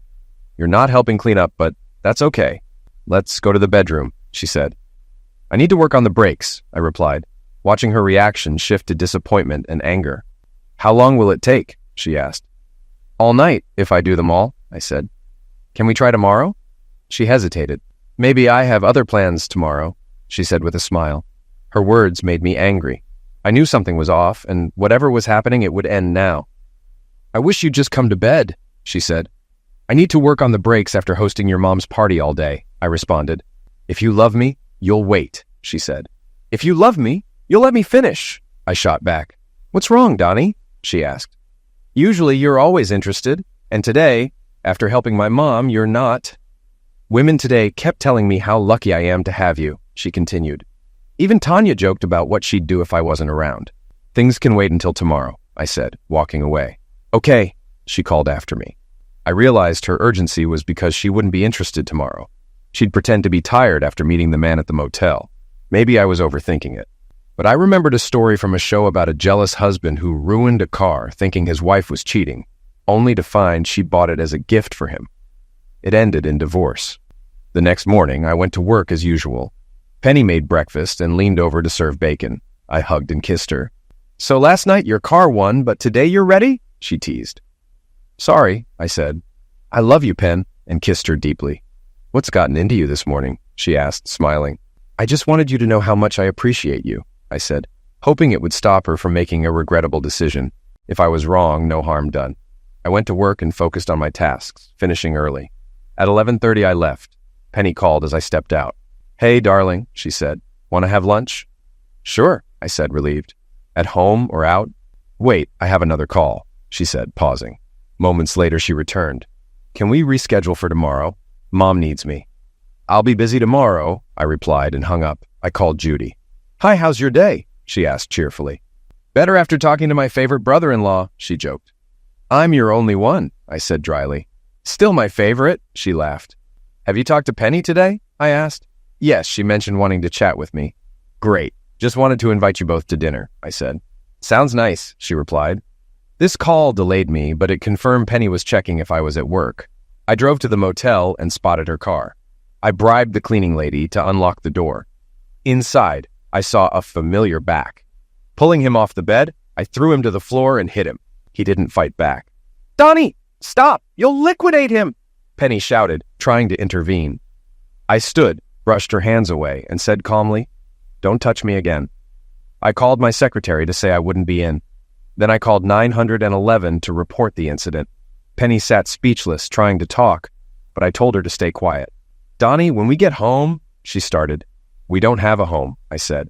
"Stay with your mom, Penny. I won't live with a cheater." The police arrived. "I'm the one who called," I said. "You look fine," an officer noted. "I'm not," I replied, gesturing at Rick, still unconscious. I was handcuffed and taken away as an ambulance arrived. I stayed silent in the police car despite the officer's questions.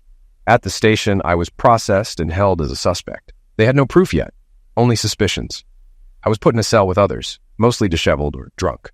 Sitting on a bench at the back, I used the time to think about my next move. It was the right time to plan my next steps. Knowing your spouse might be unfaithful is one thing. Facing it is entirely different. Emotional ties complicate things, and relationships change over time. Sometimes people grow apart and make drastic choices, leading to a divorce that can be a fresh start for both. Other times, couples stay together just to make each other miserable. But my situation wasn't like that. I deeply loved Penny and planned to spend my life with her. That's why finding her with Rick in that motel hurt so much. It felt like part of my soul was torn away. I didn't understand it. We had a good relationship and were close. Rick was older, overweight, balding, and nearly her mom's age. Why would she choose him? She had pursued me when we first met at a bar, where she kept appearing near me all night and even made the first move with a silly joke. I was captivated by her from the start. Now, seeing her with Rick left me wondering how our neighbor Tanya would react. As I was thinking, a policeman called Don Osmond. I approached the bars as he opened the door, with two officers behind him, hands on their holsters. "Are you going to shoot me?" I asked. "No," he replied. "You're out on bail." "By who?" I asked. "Does it matter?" he said impatiently. "What's the charge? And who posted bail?" I asked. "Too many questions," he said. "Do you want to get out or not?" "Officer," I said, "I know you deal with a lot of people and can get jaded, but this is new for me. It's my first time here." The other officers glanced at him. "Okay, ask," he said. "It's 2 p.m., and I've been here for almost 2 hours. I caught my wife with my neighbor today, lost my temper, and just don't want to see them again. If Penny is bailing me out with my money, I'd rather stay." "Sorry, man." "It's her," he said. "She was crying, but I wouldn't trust it. Some older guy and his lawyer spoke to the prosecutor. It looks like they won't press charges, but you'll need to stay a couple of days until you're allowed to post bail. You have no record, and no one died." They left, giving me sympathetic looks. Other inmates stared, probably wondering why I didn't leave. I knew Penny was trying to bail me out of guilt. I told the truth. I wanted nothing to do with her. It hit me that I had convinced Judy to forgive Ed once, but now I couldn't do the same for Penny. Maybe this was how Judy felt each time Ed cheated. I couldn't fathom how she endured it repeatedly. She must have been stronger than me. It's strange how thinking about someone can make them appear. Just as I wondered if Penny would confess to Judy, the officers returned. "Osmond, another visitor," one said. "A beautiful woman, Judy, I think. She's in the interrogation room. Want to see her?" "Yes," I replied. They cuffed me, opened the cell, and led me to a room with glass panels and small holes for conversation. I sat down and faced Judy in silence. "Hi, Donnie," she said. "What happened? Penny didn't tell you?" I asked. "Only that you fought Rick, went to jail, and refused her bail," she replied. "But I know something more is wrong." "She cheated on me," I said. Her expression changed. "With him? Why?" she asked, shocked. Before we could continue, a tall man in a cheap suit interrupted. "Are you Don Osmond?" I nodded. "Join us in the conference room when you're done," he said. The officers uncuffed me, noting I wasn't a flight risk. Judy urged me not to act impulsively. "I'll call you tomorrow," I said. "If I'm released, I'll send Penny to you." In the conference room, I saw Penny, Rick, and 2 men. Penny stood up, but I shouted at Rick to stay back. "If anyone comes near me, I'm going back to my cell." "Mr. Osmond," said the district attorney Willis Drummond, "we have a proposal to settle this peacefully." The lawyer Daniels spoke up. "Don, this was an accident with serious implications. You don't need a criminal record affecting your life." "I'm not concerned," I replied. "My career won't be impacted." Daniels continued. "There's no reason for anyone to suffer more. Who's innocent here?" I asked. "I'm the only one hurt." Penny started crying. "I realized the life I thought I had with her and my trust in Rick were illusions." "What about Tanya?" Rick said. "She's innocent." "Tanya deserves the truth," I said. "She shouldn't be deceived," Rick pleaded. "Please don't tell her." Daniels laid out their offer. No charges if I stayed silent. "I'll take the charges and demand a jury trial," I said. 12 jurors will understand why I acted as I did. I'll include Rick in my divorce and testify in Tanya's case. The 4 huddled and whispered before turning back to me.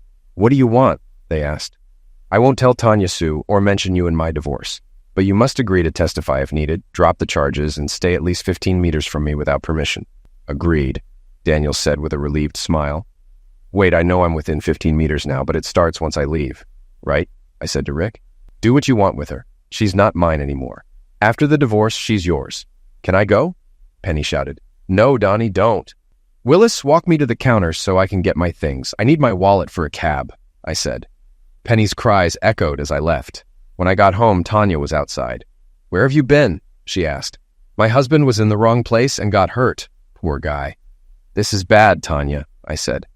"Sorry, rough day. Talk later." "Send your wife over," she said. "I don't have a wife anymore," I replied, and walked inside.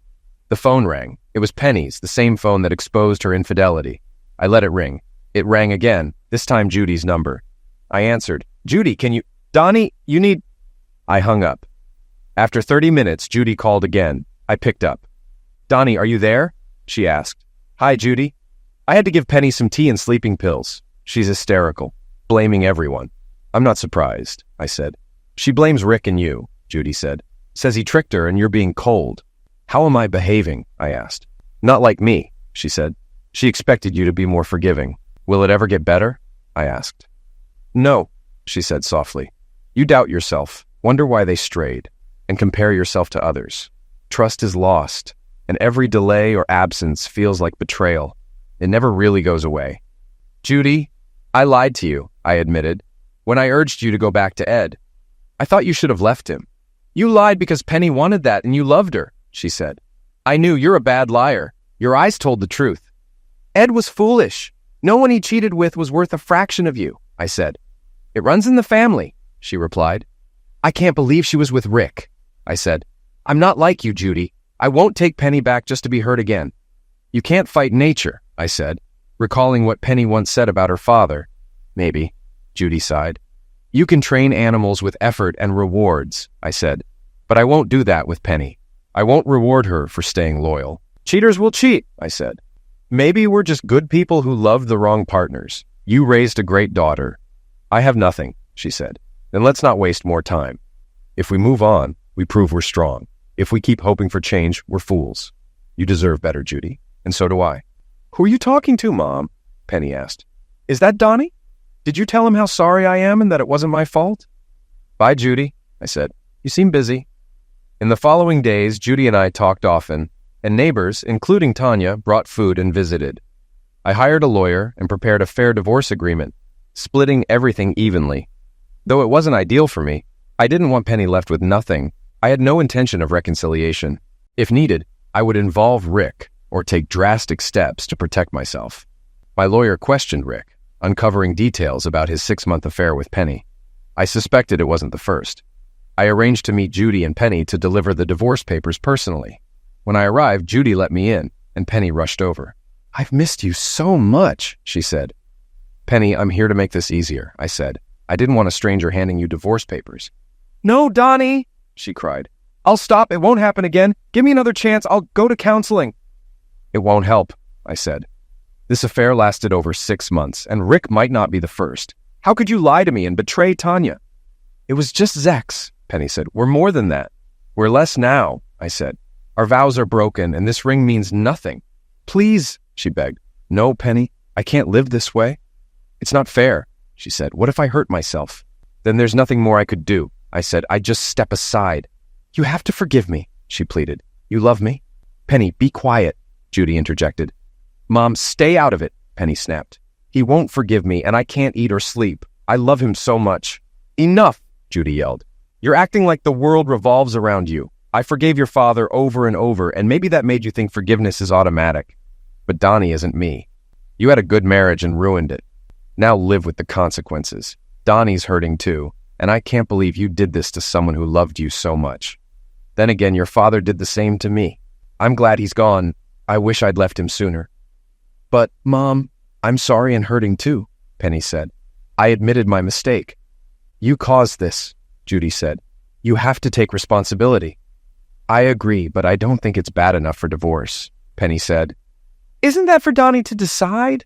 Judy replied. "Marriage takes 2 willing partners." "Stop saying that," Penny screamed. She looked at me. "Haven't I been a good wife? I kept the house, cooked, gave you everything you wanted. Why can't you see the good I did instead of this one mistake? I'm lost without you, crying all the time. Please forgive me. I promise it won't happen again." I left the room without a word. At the door, I turned back. "Penny, get a lawyer. I want this over soon. I need to move on," I said. When I got home, Tanya was outside. "Hey, Donnie, wait," she called, running over. She wore worn jean shorts and a sweat-soaked t-shirt from an obscure band, clearly from gardening. "I need to tell you something," she said. Tanya's curvy figure was suddenly noticeable to me, now that Penny was out of the picture. "Why are you looking at me like that?" she asked. "Sorry," I said. "Donnie, just know Rick and I are here if you need anything. I think it'd help him too. He hasn't recovered from being beaten and losing his money. Helping someone else could boost his confidence," she said. I glanced at her chest, and she noticed, crossing her arms with a smile. "You'll be okay, but remember, I'm married, and you're not that type," she said. I forced a smile. "I know you're going through a tough time. Whether you and Penny work it out or not, maybe a break would help. I can arrange a trip through my travel agency," she offered. I thought about telling her the truth about Rick, but decided against it. Hurting her wouldn't help anyone. Rick might actually be trying to be a better husband now. "It's a singles cruise, 10 days of sun and fun. It might be good for you," she continued. "I'll think about it, Tanya, but I need to wait for the divorce," I said. "See? You're kind. I hope Penny realizes what she's lost. Let me know about the cruise," she said. I focused on finalizing the divorce and rebuilding my life. I requested a transfer and explained why. My boss found an opening at our Phoenix plant, perfect for a fresh start. The warm weather and year-round driving appealed to me. I had to leave everything and everyone I knew, but that's how new beginnings work. I told Judy about my move, and she was sad but understanding. She, still mourning Ed's death, was also thinking of moving to live with her sister and mother in New York. I asked her not to tell Penny about my plans. "I won't have to," Judy said. "Penny's obsessed. She spends her time watching you, terrified you'll move on, especially with Tanya. She cried for hours after seeing you talk to her." She laughed at the thought. "It's not impossible," I said. "It really is," she replied. "You love her, Donnie. I saw you struggling with it the other day. I'm glad you couldn't forgive her. She's my daughter, and I love her, but I love you too. We both know who she is. At least when this is over, you'll have a friend in Arizona when New York gets too cold," I said. "And you'll have a place in the Rotten Apple for a bit of non-New England culture," Judy laughed. "Promise me we'll stay in touch." "I have no choice," I said. "I've only truly loved 2 people, and one doesn't love me back. So that leaves you." Judy's tip about Penny tailing me was helpful. I started noticing her whenever I went out. One night I went to the movies and spotted her following me. I decided to play along, pretending to wait for someone and buying a ticket through my app. I called Judy to tell Penny that my date was inside the theater. Penny approached, fuming. I dashed into the theater, picked up my ticket, and entered as Penny was stopped by security. She couldn't find out which of the 15 movies I was seeing. 2 hours later, I exited, waving as if I were saying goodbye to someone. "Stop it, Donnie," Penny said. "I know you were alone. I followed you." "Get used to it," I said. "I won't be alone forever. One day I'll meet someone and start over." "You already have," Penny said. "She's just like me. You need to get past my one mistake." I laughed and drove away, realizing Judy was right. I trusted her not to reveal my plans, but I still needed a way to leave without Penny finding out. The solution came from an unexpected source. The next day, I heard a knock at my back door. Rick stood there, nervous and unsure. I didn't want to come. "She made me," he said, glancing at Tanya on their porch. She waved. "Come in," I said loudly enough for Tanya to hear. "I did what you asked and appreciate your silence with Tanya. But Penny's threatening to tell her everything if I don't help her win you back. She thinks it's unfair that only one of us keeps our marriage." I stared at him, realizing this could work in my favor. "Rick, go along with it," I said. He looked surprised. "Does she know about the cruise Tanya booked?" I asked. "No, I don't think so," he said. "Then tell her about it. Make it seem like a chance for us to talk, trapped on the same ship." "Okay, anything to save my marriage," he said. The next day, Tanya called. "Donnie, Penny found out about the cruise. Should I book her on a different one or put her in your cabin?" she asked. "It's a singles cruise, but I could pair you up." "Do you get a commission for these bookings?" I asked. "Yes, but I don't push that on friends," she said. "Tanya, let her pay for it all. You're doing me a huge favor." "Are you two getting back together?" she asked. "No chance," I said. "But why?" she pressed. "What happened between you two?" "She cheated on me, Tanya," I said quietly. "I caught them. There's no mistake. I saw it myself. There's no chance for us anymore. I just need to move on." In the following days, I prepared for my move, looking for houses online, contacting moving companies, and coordinating with the Phoenix office. I kept in touch with Judy, speaking twice a day. The hardest day came when Judy left for New York. I visited her to say goodbye, and Penny was there, too, distracted by preparing for the cruise and not paying much attention to me. When Penny opened the door, she smiled. "I miss you so much, darling," she said. I ignored her and hugged Judy tightly, longer than usual. Penny commented, "Too bad you don't hug me like that. Maybe it's good Mom's moving to New York. You seem confused about who you love." Judy and I laughed. Then Penny drove Judy to the airport. I promised Judy I'd call her daily. "I wish you'd call me too," Penny said. "This divorce will take forever, and by then you'll forget why you wanted it. I noticed you withdrew a lot of money from our account, but I took some too. Isn't that funny?" I walked away without responding. Penny was acting as if we were going on a honeymoon, oblivious to the reality that we'd be on the same cruise but apart. She didn't even consider that I might meet other women. 3 days later, I was ready for the trip. Tanya had organized the cruise perfectly. Before the ship departed, I called Penny. "Penny, I'm leaving for 10 days. If you need anything about the divorce, contact my lawyer," I said. "Thanks for telling me," she replied, sounding happy. "I hope this trip makes you realize we need each other." "Not likely," I said, chuckling. She laughed too. "Is it so hard to admit you still love me, Donnie?" "I do love you," I said. "I just wish I was enough for you." "You are enough," she said sadly. "I made a mistake, but it wasn't about love. It was just intimacy. Something drew me to Rick, and I don't know why. Maybe therapy will explain it. But you're the only man I love." "Ever heard you can't argue with nature?" I said before hanging up. 6 hours later, the ship was at sea, nearly out of cell range, when my phone rang. I smiled at the screen, watching the ocean pass by outside the window. "Where are you?" Penny yelled. "I searched the whole ship and you're not here. Who said I'd be?" I laughed. "How can we fix things if we're not together?" she said, voice shaking. "You won't let me come home. You avoid me and barely talk.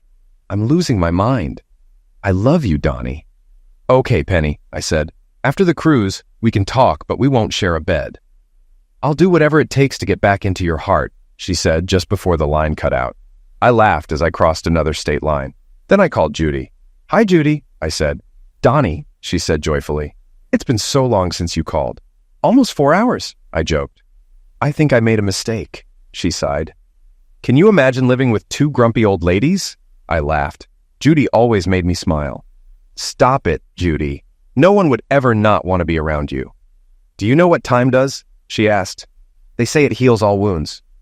They're wrong, she said seriously. I forgot my sister and I don't get along. Living with her and Mom is tough. They're so similar now and we just clash. I laughed again. Do you check your mirrors to make sure no one's following you? Judy asked. It's tough to keep track of a truck from a ship, I said. She laughed. I won't ask how you managed to get her on the ship without you. Remember those Calgon commercials? I had my own ancient Chinese secret. I loved those, she said. I should go make some tapioca for Mom. Drive safe, dear. I arrived in Phoenix late the next day and parked my Mustang in the garage, relieved it would no longer face cold winters, not even thinking about the heat or sun damage. The next few days were spent organizing and getting the house set up. Once everything was done, the place looked great, but it didn't feel like home. It was just a space. The day before starting my new job, my phone rang. I answered without checking the screen. Where are you? Penny demanded. Why is everything gone? You said I could come home. If you're calling from home, then you're there. Isn't that what you wanted? You know this isn't what I wanted, she said angrily. I don't want an empty house. It's as bad as this ridiculous divorce. Don't worry about the divorce, I said. Without solid evidence, your lawyer and mine said I was at a disadvantage. The case about your affair with Rick is closed. Really? She said, surprised. Where are you then? I'll come to you. I filed again, and this time I won't be kind. She laughed. What difference does it make? Call your lawyer, Penny. He has the file. Not only will I get a divorce, but you might end up with almost nothing. And Penny, if you want to talk, do it soon. I'm changing my number tomorrow. An hour later, Penny called back. Okay, Donnie, you win. I signed the papers. How did you get the video? I hired a private investigator to go on the cruise. I knew without me there, you'd indulge yourself. I gave you freedom. You can't fight nature. I never watched the video. I didn't want to see someone I once loved with strangers, but thanks for proving me right. Donnie, I can change, she said. I don't think you can or should. Now we're both free. I can find someone who loves me the way I need. You don't understand, she cried. It's me. My father loved my mom more than anything, but he still cheated. It was just Zex. What they had was real love. That's why she never left him. We're the same. You'll miss me. And when you do, I'll be here. But I'll make you regret it. You'll have to beg before I take you back. 3 weeks later, I made my usual call to Judy and noticed sadness in her voice. Judy, what's wrong? I asked. I'm fine, just feeling a bit off, she said. Don't lie to me, I know you, I said. Tell me what's going on. Donnie, moving here was a mistake, she said. I used most of the money from selling my house to pay back taxes and make some improvements. Now I'm stuck. I still get Ed's pension as a monthly check, but it just covers my expenses. I can't afford to move again or buy another house. I thought living with my family would be great, but I probably just didn't want to be alone. I spent over 20 years living with someone. It's good you still have family to stay with, I said. Oh no, she said. You don't know what Penny's been up to since your divorce? No, I don't, I replied. But I wasn't talking about her. Why not come here and stay with me? I have plenty of space, and I'd love to have you around. Donnie, are you serious? She asked. I can't live with you. You're my daughter's ex-husband. Not a husband anymore, I said. Why don't you come visit? If you don't like it, you can always go back to New York. There was a pause. Okay, she said. Maybe a week away would be nice. I need to make sure you're okay. I visited Penny and your old house. It's so different now. Judy came to stay for a week and enjoyed it so much she didn't want to leave. We spent time exploring the area, something I'd never done before. We also went shopping and she made me buy things for the house. By the end of the week, my place finally felt like home. The thought of her leaving made me sad. She didn't mention it, so I assumed I'd be taking her to the airport the next day. The next morning, she made breakfast. Why so glum? She asked. Our week is over, I said. Will you be back to visit soon? No, she said, smiling. Actually, Donnie, I don't think you really want me to come back. Judy, you're my best friend. Of course I do. Would you come back to visit? I asked. No, she said, smiling wider. Because if I visit, that means I left, and I don't want that. I smiled and hugged her tightly. We shared another long hug, both feeling something we weren't ready to acknowledge. The next morning, I woke early, and she made breakfast again. Can't send you to work hungry, she said. Besides, I need the car for grocery shopping. Are you sure you don't want to drive the truck? I asked. She pouted and held out her hand. The alarms didn't go off in my head. Although I never let Penny drive my Mustang, giving Judy the keys felt right. I placed them in her hand and was rewarded with a smile that brightened my day.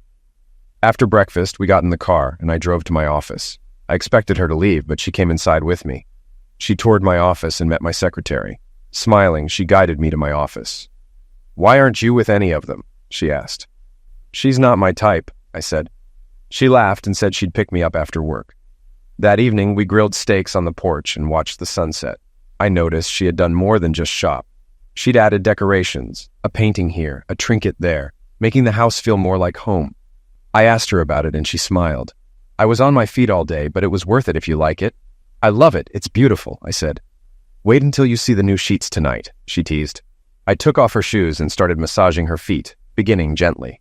As she sighed and relaxed, I increased the pressure, moving up to her ankles and calves, her head tilted back, eyes closed. I stopped there, surprising both of us. She smiled. "That was amazing," she said. I nodded, unsure of what to say. Over the next few weeks, our relationship slowly deepened. What I'd always felt for her came to the surface. Evenings with Judy became the highlight of my day. Sometimes we'd take long walks down quiet roads, photographing the scenery. Other times we'd go to the city for movies or new restaurants, but we both cherished the quiet nights at home the most.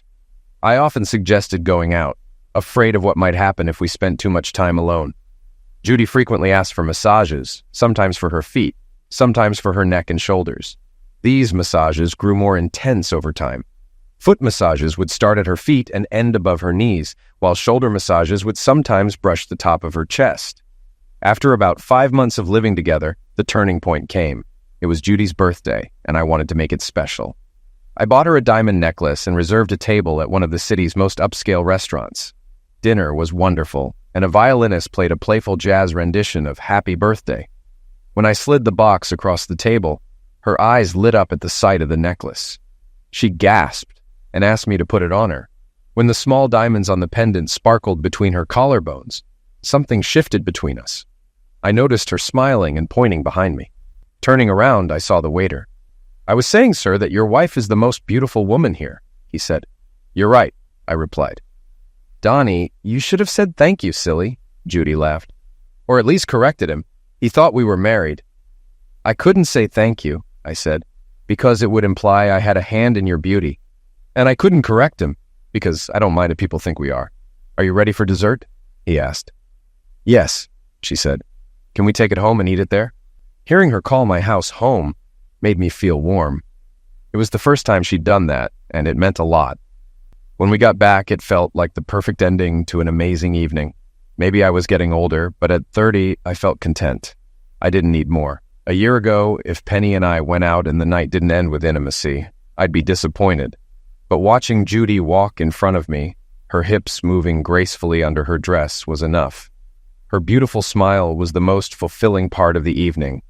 Unlike Penny's smile, which was more about teeth and lips, Judy's smile lit up her entire face and seemed to come from her heart.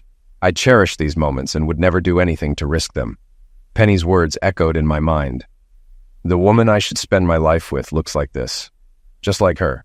She meant herself, but I realized Judy fit that description. She was more loving, and I could trust her completely. I changed out of my suit and hung it up. While showering, I replayed the evening's best moments and hoped Judy had enjoyed her birthday. When I got out and climbed into bed, the sheets were warm, and I wondered how Judy had managed that, until I realized I wasn't alone. "What?" I said, surprised. "Shh," she whispered. "This is special. I didn't want the night to end this way. I'm not my daughter, Donnie. I'm not a young girl anymore. But it's been a year since Ed died, and I'm still a woman. I've noticed you haven't dated or been with anyone these past 5 months. I think we both need this. Let's make 2 rules. First, no strings attached. It's just tonight. Second, in the morning, we forget this happened and never talk about it, okay?" "Sorry, but I can't do this," I said.